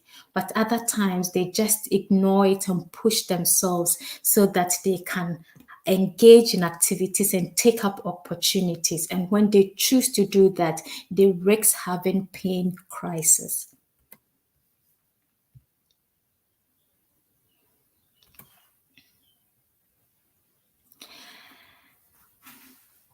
The young people also talked about what it meant to be when the advice is rest more, pace yourself. For young people, they talk about the challenges of being able to do that. One said that it was not everything it's not everywhere that you can rest or pace yourself. And one classical example was at school, that you cannot choose to rest or pace yourself, when you have lessons or you have routines being regimented for you in the school space. You cannot choose not to engage in order to maintain your fatigue. So when it happens, all you have to do is to force yourself and push yourself to be able to engage and keep up. Others also talk about the difficulty in balancing between being productive and not overexerting yourself. And for them, overexerting yourself doesn't mean doing something physically, demanding. It could be just, doing the least, but to their body, it's a form of exertion and can easily lead to severe fatigue. And they talk about that challenges. Where do you find the balance of staying productive whilst at the same time making sure that you are managing your energy? And as one young person highlighted, when your baseline energy is biologically low, you seem to even overexert when you are doing less. They also talk about the fact that choosing to rest and pace yourself can have a negative impact on your education, on employment, on finances, and on social life. for this young person, he talked about how resting and pacing yourself means that you are always playing catch up, or you are missing out, or going through life at a mediocre level. So even those strategies they were using to manage their fatigue, that means that they have to pick. It wasn't something that was always feasible in certain contexts, and those strategies were themselves having negative impact on the young people. And what we realized was that in terms of what they can do in managing their fatigue, they were constrained by their financial limitations, they were constrained by unsupportive social networks and environment, and also by poor housing.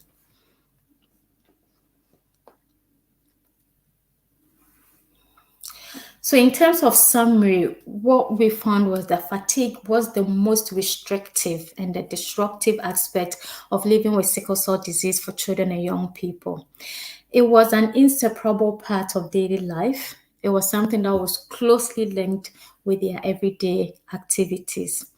It wasn't just a medical symptom, it was also a social symptom as well. And it impacted on their life decisions, their choices, and their outlook on life. And as already highlighted, it was despite the significant aspect of sickle cell fatigue, it almost felt like it was invincible to others. And that invisibility had led to it being overlooked in care, in research, and even in advocacy work.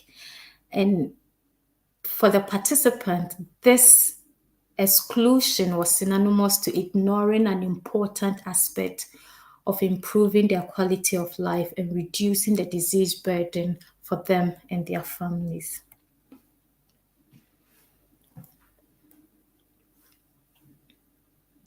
So what does the findings means for everyone here?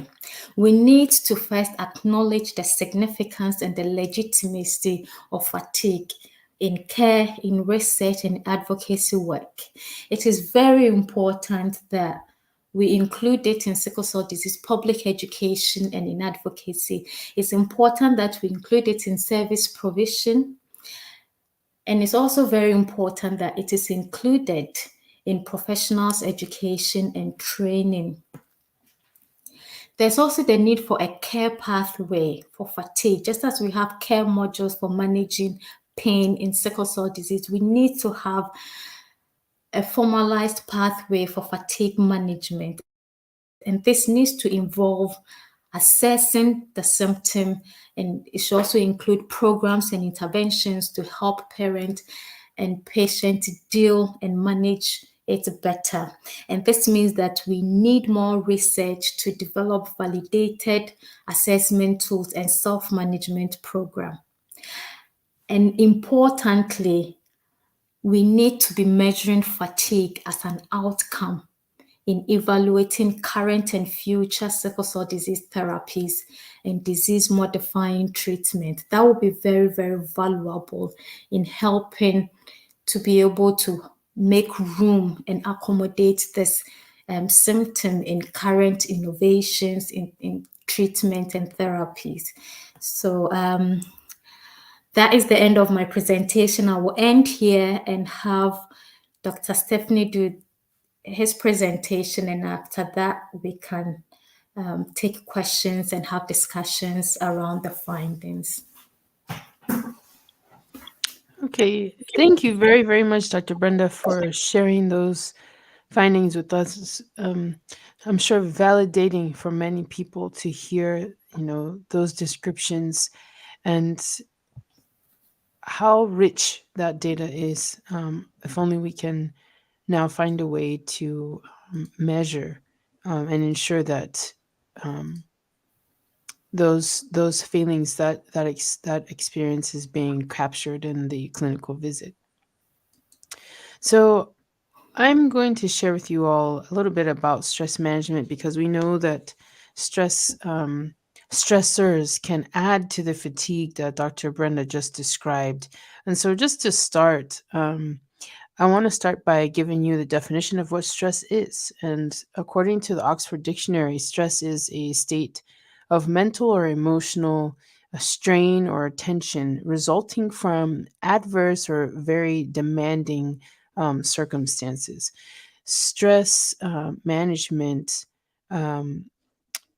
is defined by the American Psychological Association as the use of specific techniques, strategies, or programs for dealing with stress inducing situations and the state of being stressed. And you'll see in this picture a similar description of what Dr. Brenda had mentioned before about one's battery feeling like it's empty, to describe fatigue. And that can also be used to describe how you feel when you're fatigued with stress.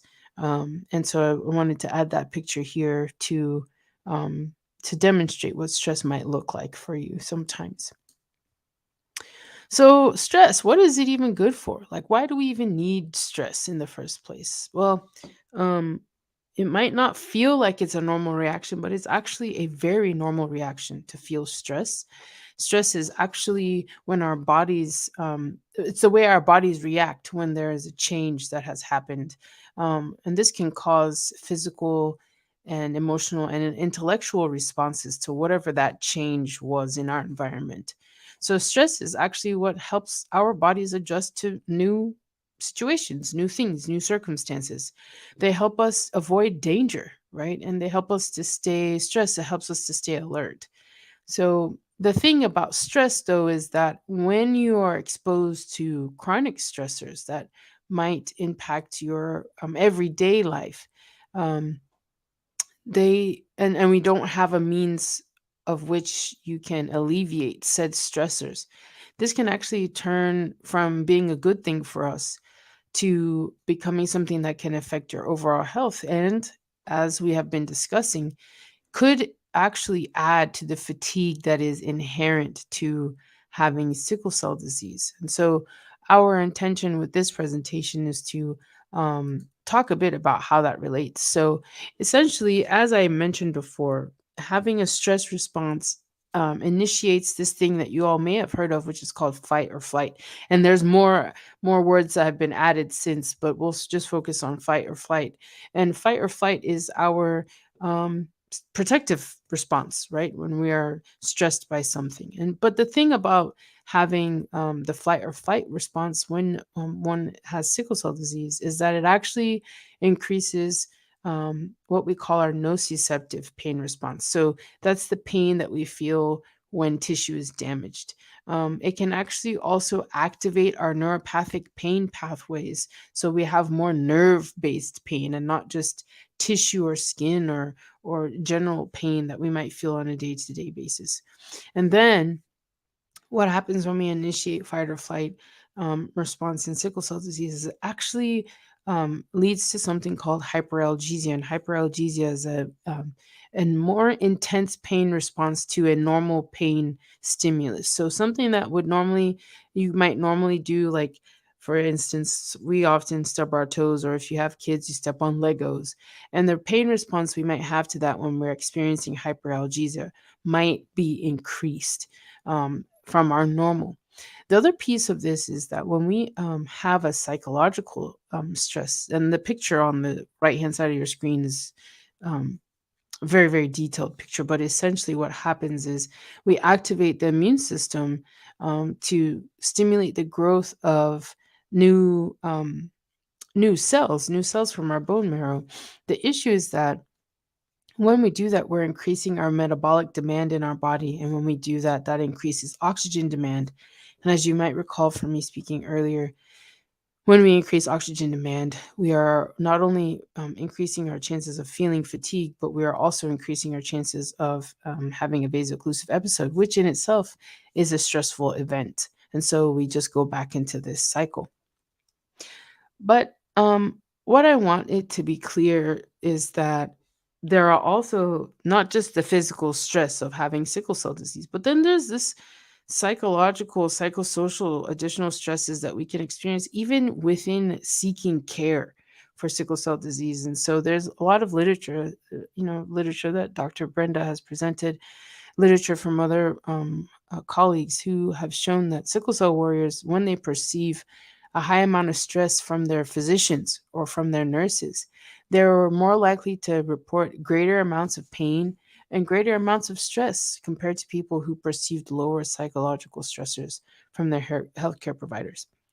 That all is sort of can paint a more sad picture, but I want to show you that there is hope and there are ways for us to self manage until we are able to um, do something to change the health system. But for us to self manage our stress, and so I want to share a little bit of hope and stress management, some of the clinical trials that are going on directly related to stress, and then also the mental health outcomes of having pain and stress related to sickle cell disease. And so Dr. Nzenwa and her team are working on a study called Stress and Pain Self-Management mHealth app for adult outpatients with sickle cell disease. And this study specifically aims to decrease stress and improve sickle cell disease pain control with reduced opioid use through an intervention with self management relaxation exercises named UCOPE We Support. And they're hoping that they'll be able to build on their previous studies to test the efficacy of this UCOPE We Support self management tool. And they're hoping to see that it reduces stress intensity, pain intensity, and opioid use in adults with sickle cell disease. So that's exciting. We're still waiting for data on this trial, but they're hoping to contribute to the advancement of non opioid related therapies, such as guided relaxation and distraction techniques for the management of sickle cell disease pain. And Dr. John Asant and his team, which includes Dr. Badawi, they are working on a different means of addressing sickle cell pain, but then also depression as a result of pain and the experience of stress in sickle cell disease. They're using cognitive behavioral therapy and real-time pain management intervention for sickle cell via mobile app called the Charisma Trial. Their primary goal in this study is to look at the effectiveness of two different smartphone programs that are aimed at reducing sickle cell disease pain. And one is a digital cognitive behavioral therapy program, and the other one is a pain and sickle cell disease education program.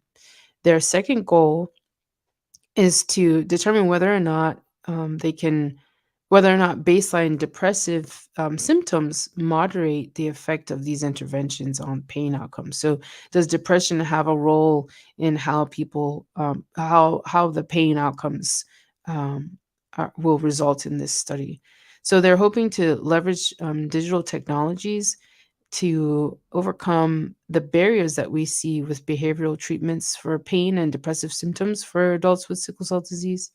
And as with Dr. Ezenwa's studies, we have not yet had data come out about this trial, but we are hoping that these will provide new options for pain, stress, and depressive symptoms.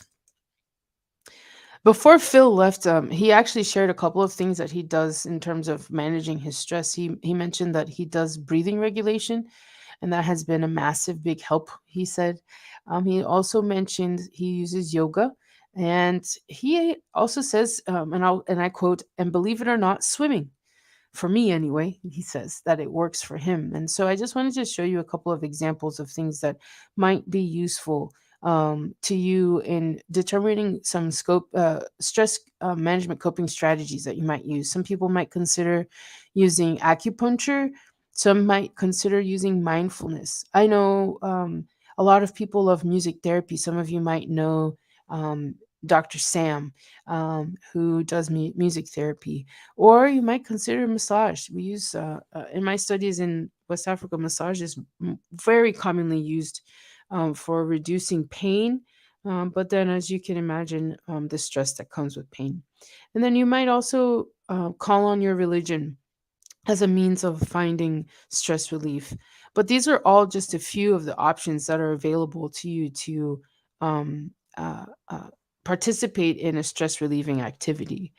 And so now I'm going to actually stop sharing so that my colleagues here um, in, in tech can help us. We actually have a mindfulness activity that I would like, meditation that I would like for us to participate in. It will only be 3 minutes long, but I really hope that you can take the time for yourself. That's what this is about.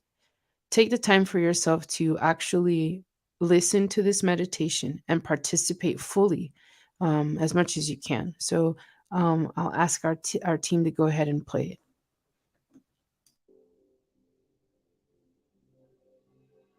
In this short meditation practice, you'll explore sensations in your feet, your hands, and forehead. You can sit or lie down, and I suggest that you close your eyes. Now, focus in on your feet. Try to give your feet your full attention.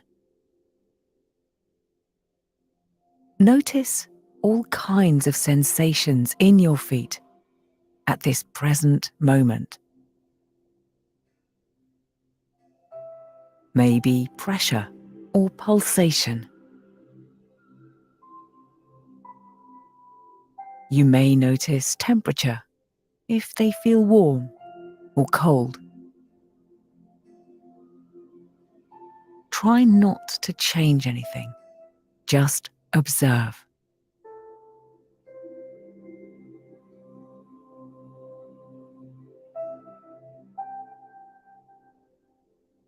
When you get distracted by thoughts, kindly redirect your attention to your feet.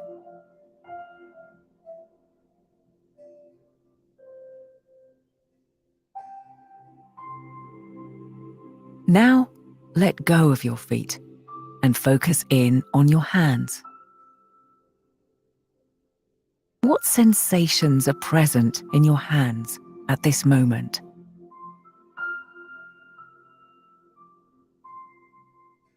Try to give every one of your fingers a brief moment of attention. There's no need to judge if sensations are good or bad. Just observe.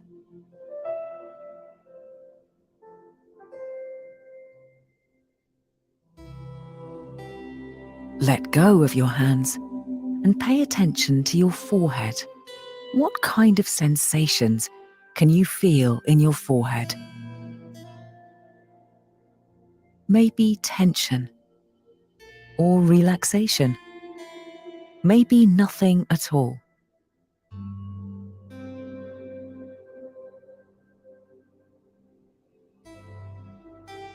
Whenever you get distracted, gently shepherd your attention back to your forehead.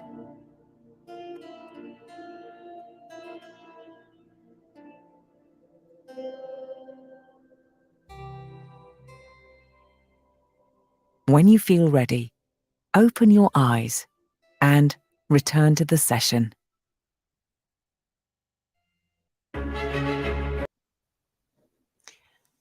Well, I don't know about you guys, but that was awesome for me. If you wouldn't mind, can you share in the chat and in the comments how you feel after participating in that? And if you noticed anything that you didn't notice was there before we did that guided meditation. It was only 3 minutes, but I personally already feel much calmer than I was before starting. So I'm just going to share my screen just briefly.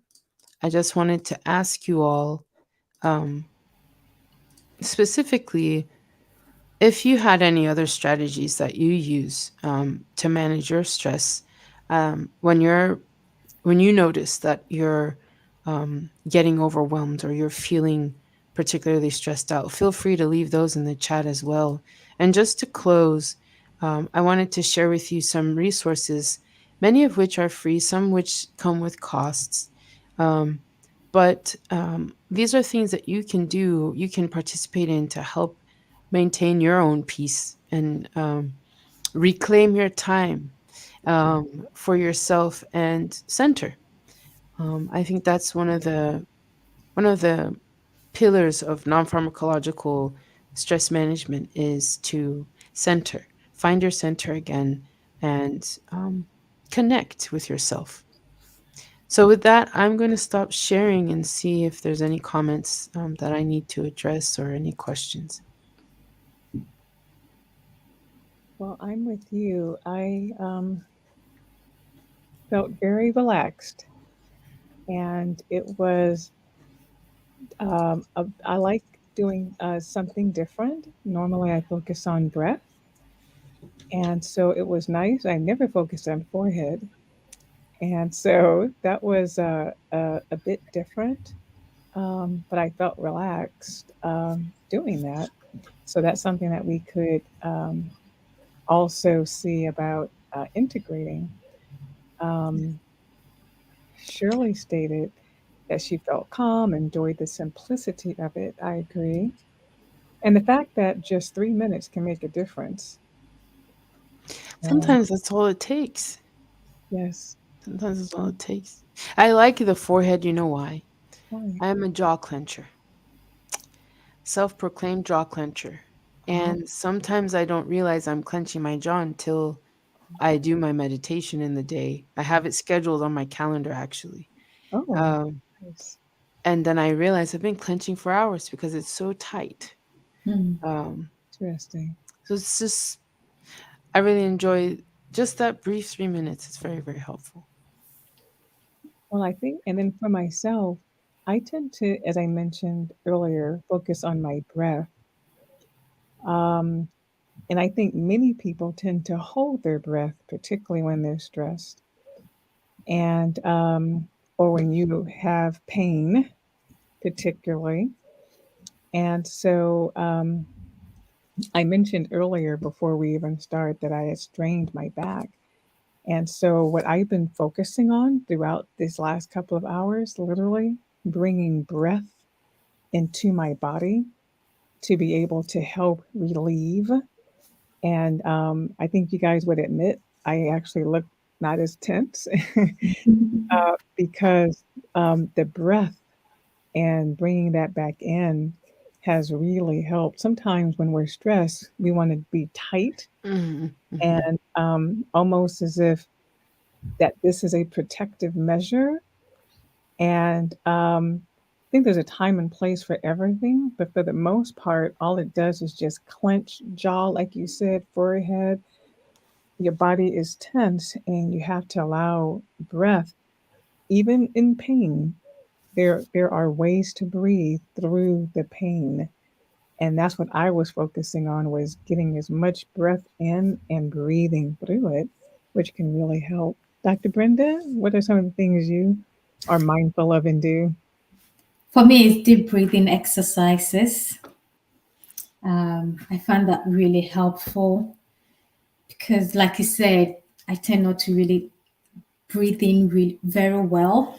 On a normal days, I have to consciously bring myself into taking those deep breaths, and holding them and breathing them out slowly to get all that tension and the stress out with every exhalation that comes with it.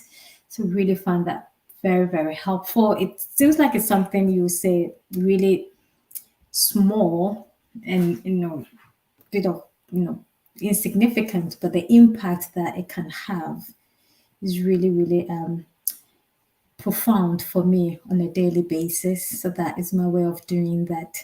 And also, I love to walk. I walk a lot. So when I'm feeling stressed, I just stop everything and I try to walk. I live near a beautiful park, so I just walk there, sit and just absorb the nature, the green and the green scenery there, and just try to listen to the birds, look at the birds when it's a sunny day, even just people walking by, just to take myself out of the stress and whatever is causing it, and just being focusing on something else, that is calming and soothing. So I do a lot of walking. Thank you.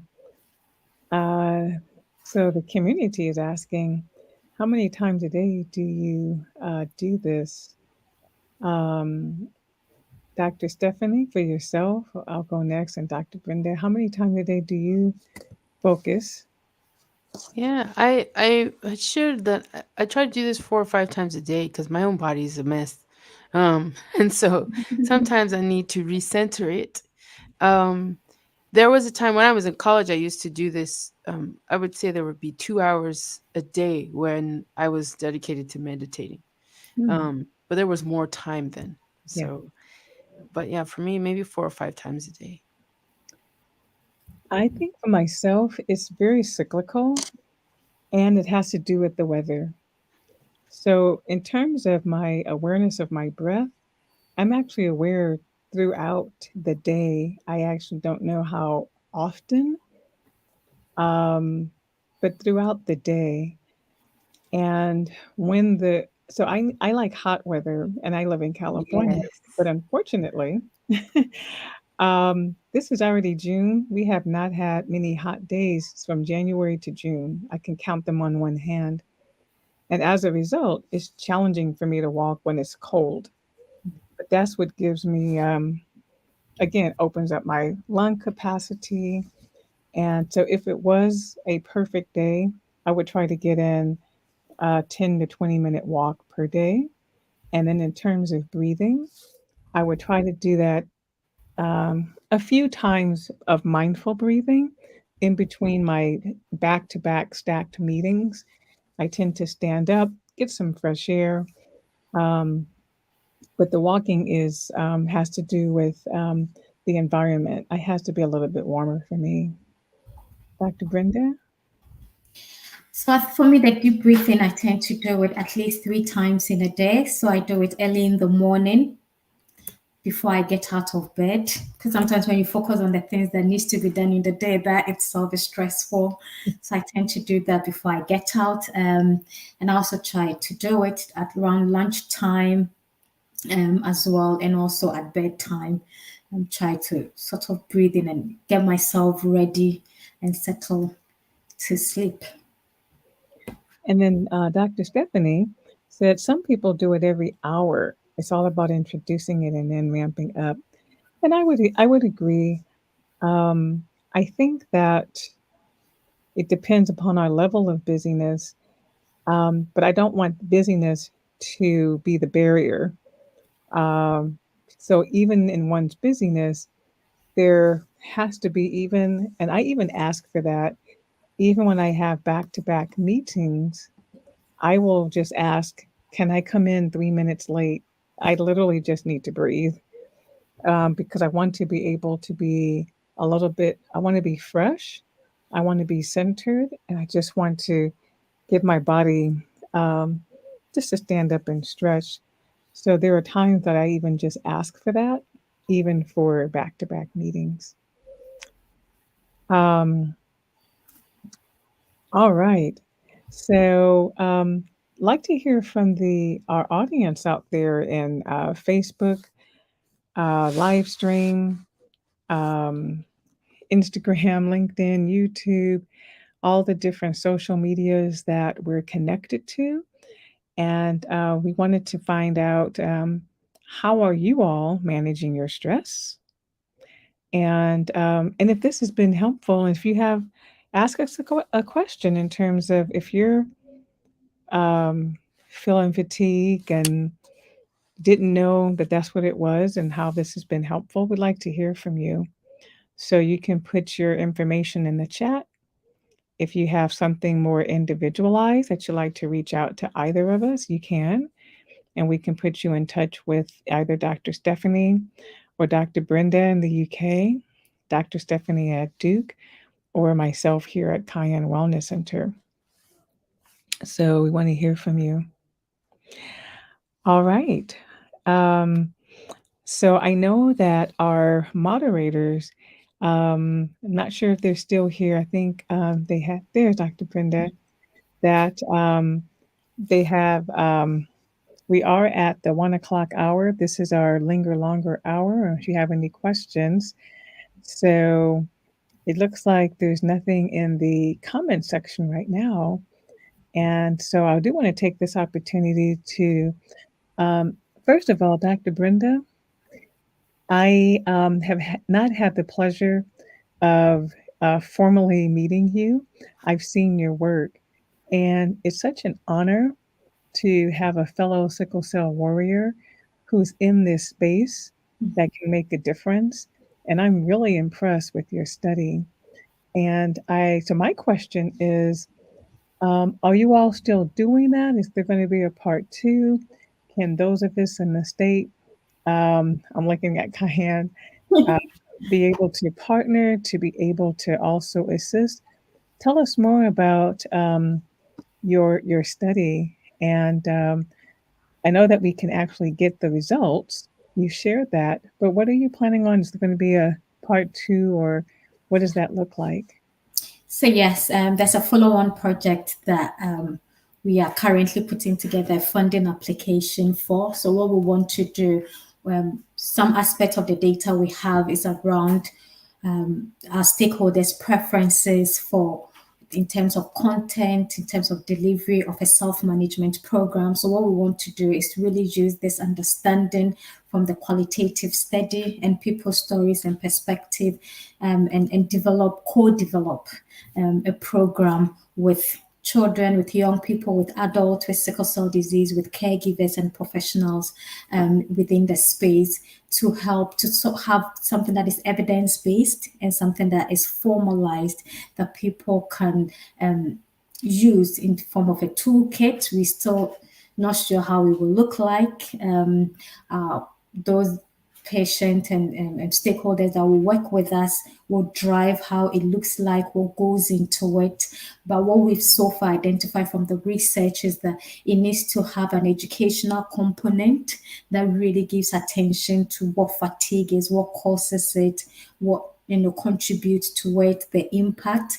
We also know that it needs to have a psychological component that will help particularly children and young people to be able to develop an acceptance of the symptom as something that is inherent with it and be able to recognize their energy limit and work within that and be able to work within that. We've also seen from the data that such a program should also have stress management component as well to help people deal daily with the stress that comes with living with sickle cell disease. So, and also, mentoring, peer mentoring aspect of the program to help them learn from adults with sickle cell disease who might have gone through education, how are managing families, how they go about managing their fatigue and their energy and be able to learn from that as well.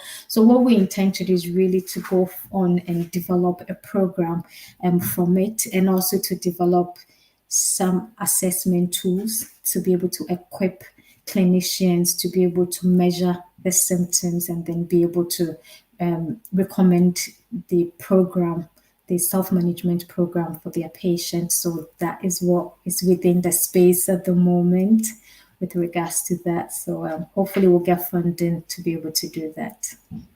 Thank you. And I understand that Phil is able to join us, so feel free to bring him in. All right. So you were part of your program, and now you're back. So we'd like to hear your words. We're nearing the end, and we want to hear from you as well. Well, I just wanted to just first again tip my hat to Dr. Brenda and her work. I'm really glad you were able to accomplish the study and really take a close look at it. I think for me, it's just funny because as I was frustrated over the technical issues, I downloaded new iOS and my phone was running hot and everything was freezing up and glitching up, and it just occurred to me how in many ways that's kind of a metaphor for what we deal with sickle cell. And a lot of times we complain about it, about the crisis aspect of it, the pain crisis, but the fatigue is a factor, right? And so in as much as the demands of our sickle cell often require, our cells are doing a lot in the background, they're breaking down and being remade a lot more frequently than normal than people without sickle cell. Like, those are some of the things that contribute to it, and it's just important to be mindful. And I'm so glad you did the guided meditation, because as I was alluding to in the chat before I had to jump. Breathing regulation has worked wonders for me. To the question Dr. Raleigh asked before about, partnering with your clinician, finding out for me, sleep apnea was something I had kind of going on in the background, was something that that did help, right? That some of my fatigue wasn't all sickle cell related, but having a good practice of taking that time to reset, kind of shut down some of those tabs, because shifting gears from one program to another when you have a uniquely designed operating system like sickle cell, like we have, is something that can, it takes a little bit more to transition. So just being mindful of all those things is such great advice. And I'm glad that your study focused on it being in the youth, because it's something that I think I definitely wish coming up there was I had more awareness and mindful of, so that I could be much more practiced at it as an adult. So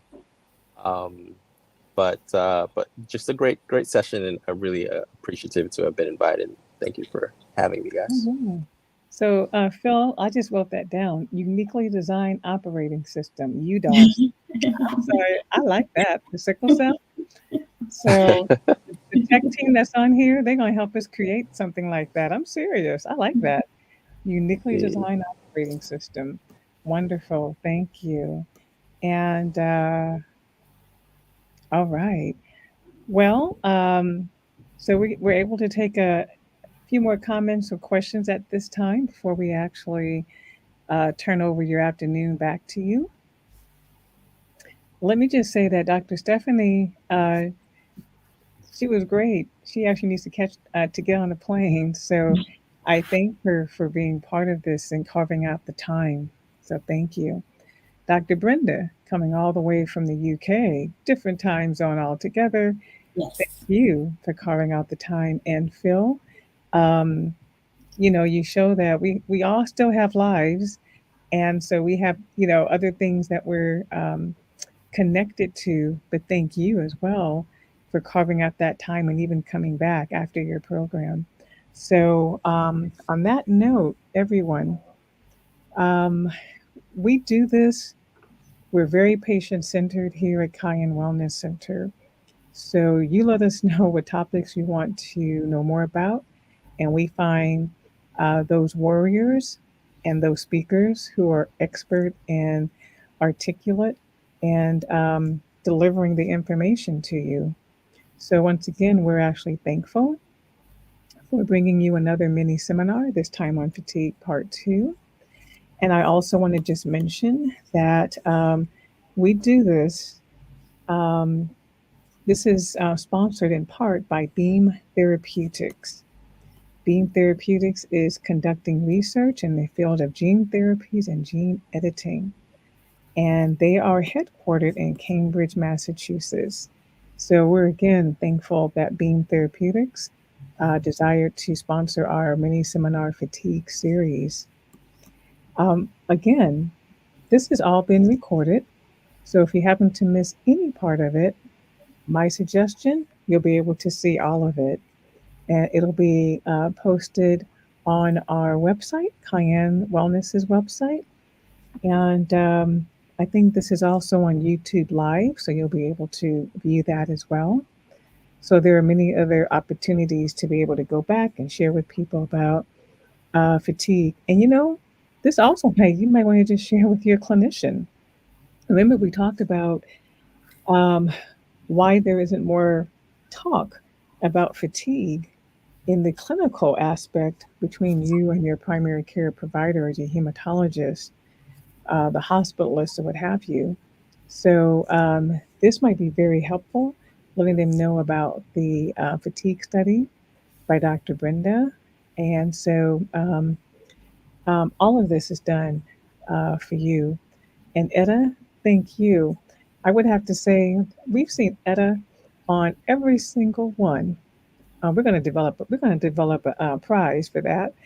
Every single one of our mini seminars thus far, and our mental health and wellness that we partner with Sickle Cell Community Consortium, we always see Etta. And so Etta is hungry for information and we're there to provide it. And we're so thankful for you being present. Jay Hoxie Jones and Shirley Powell, I saw that you guys were also had responded. So with that, I want to give you back your afternoon. Enjoy, breathe, um, attempt to find, grace. Give yourself grace when fatigue had just said, I'm taking over now. Give yourself grace to be able to just rest. Because it's really easy to get distracted and or sometimes unfortunately depressed when our mind is just willing and our body says not right now, and that has to be okay. um, do what you are able to do, push through when you can, and when you can't, just accept it, and um, and just know that you have a uniquely designed operating system. We're going to use that. That was given to us by Phil. Have a good afternoon, everyone, and we're glad that you're here. Bye bye.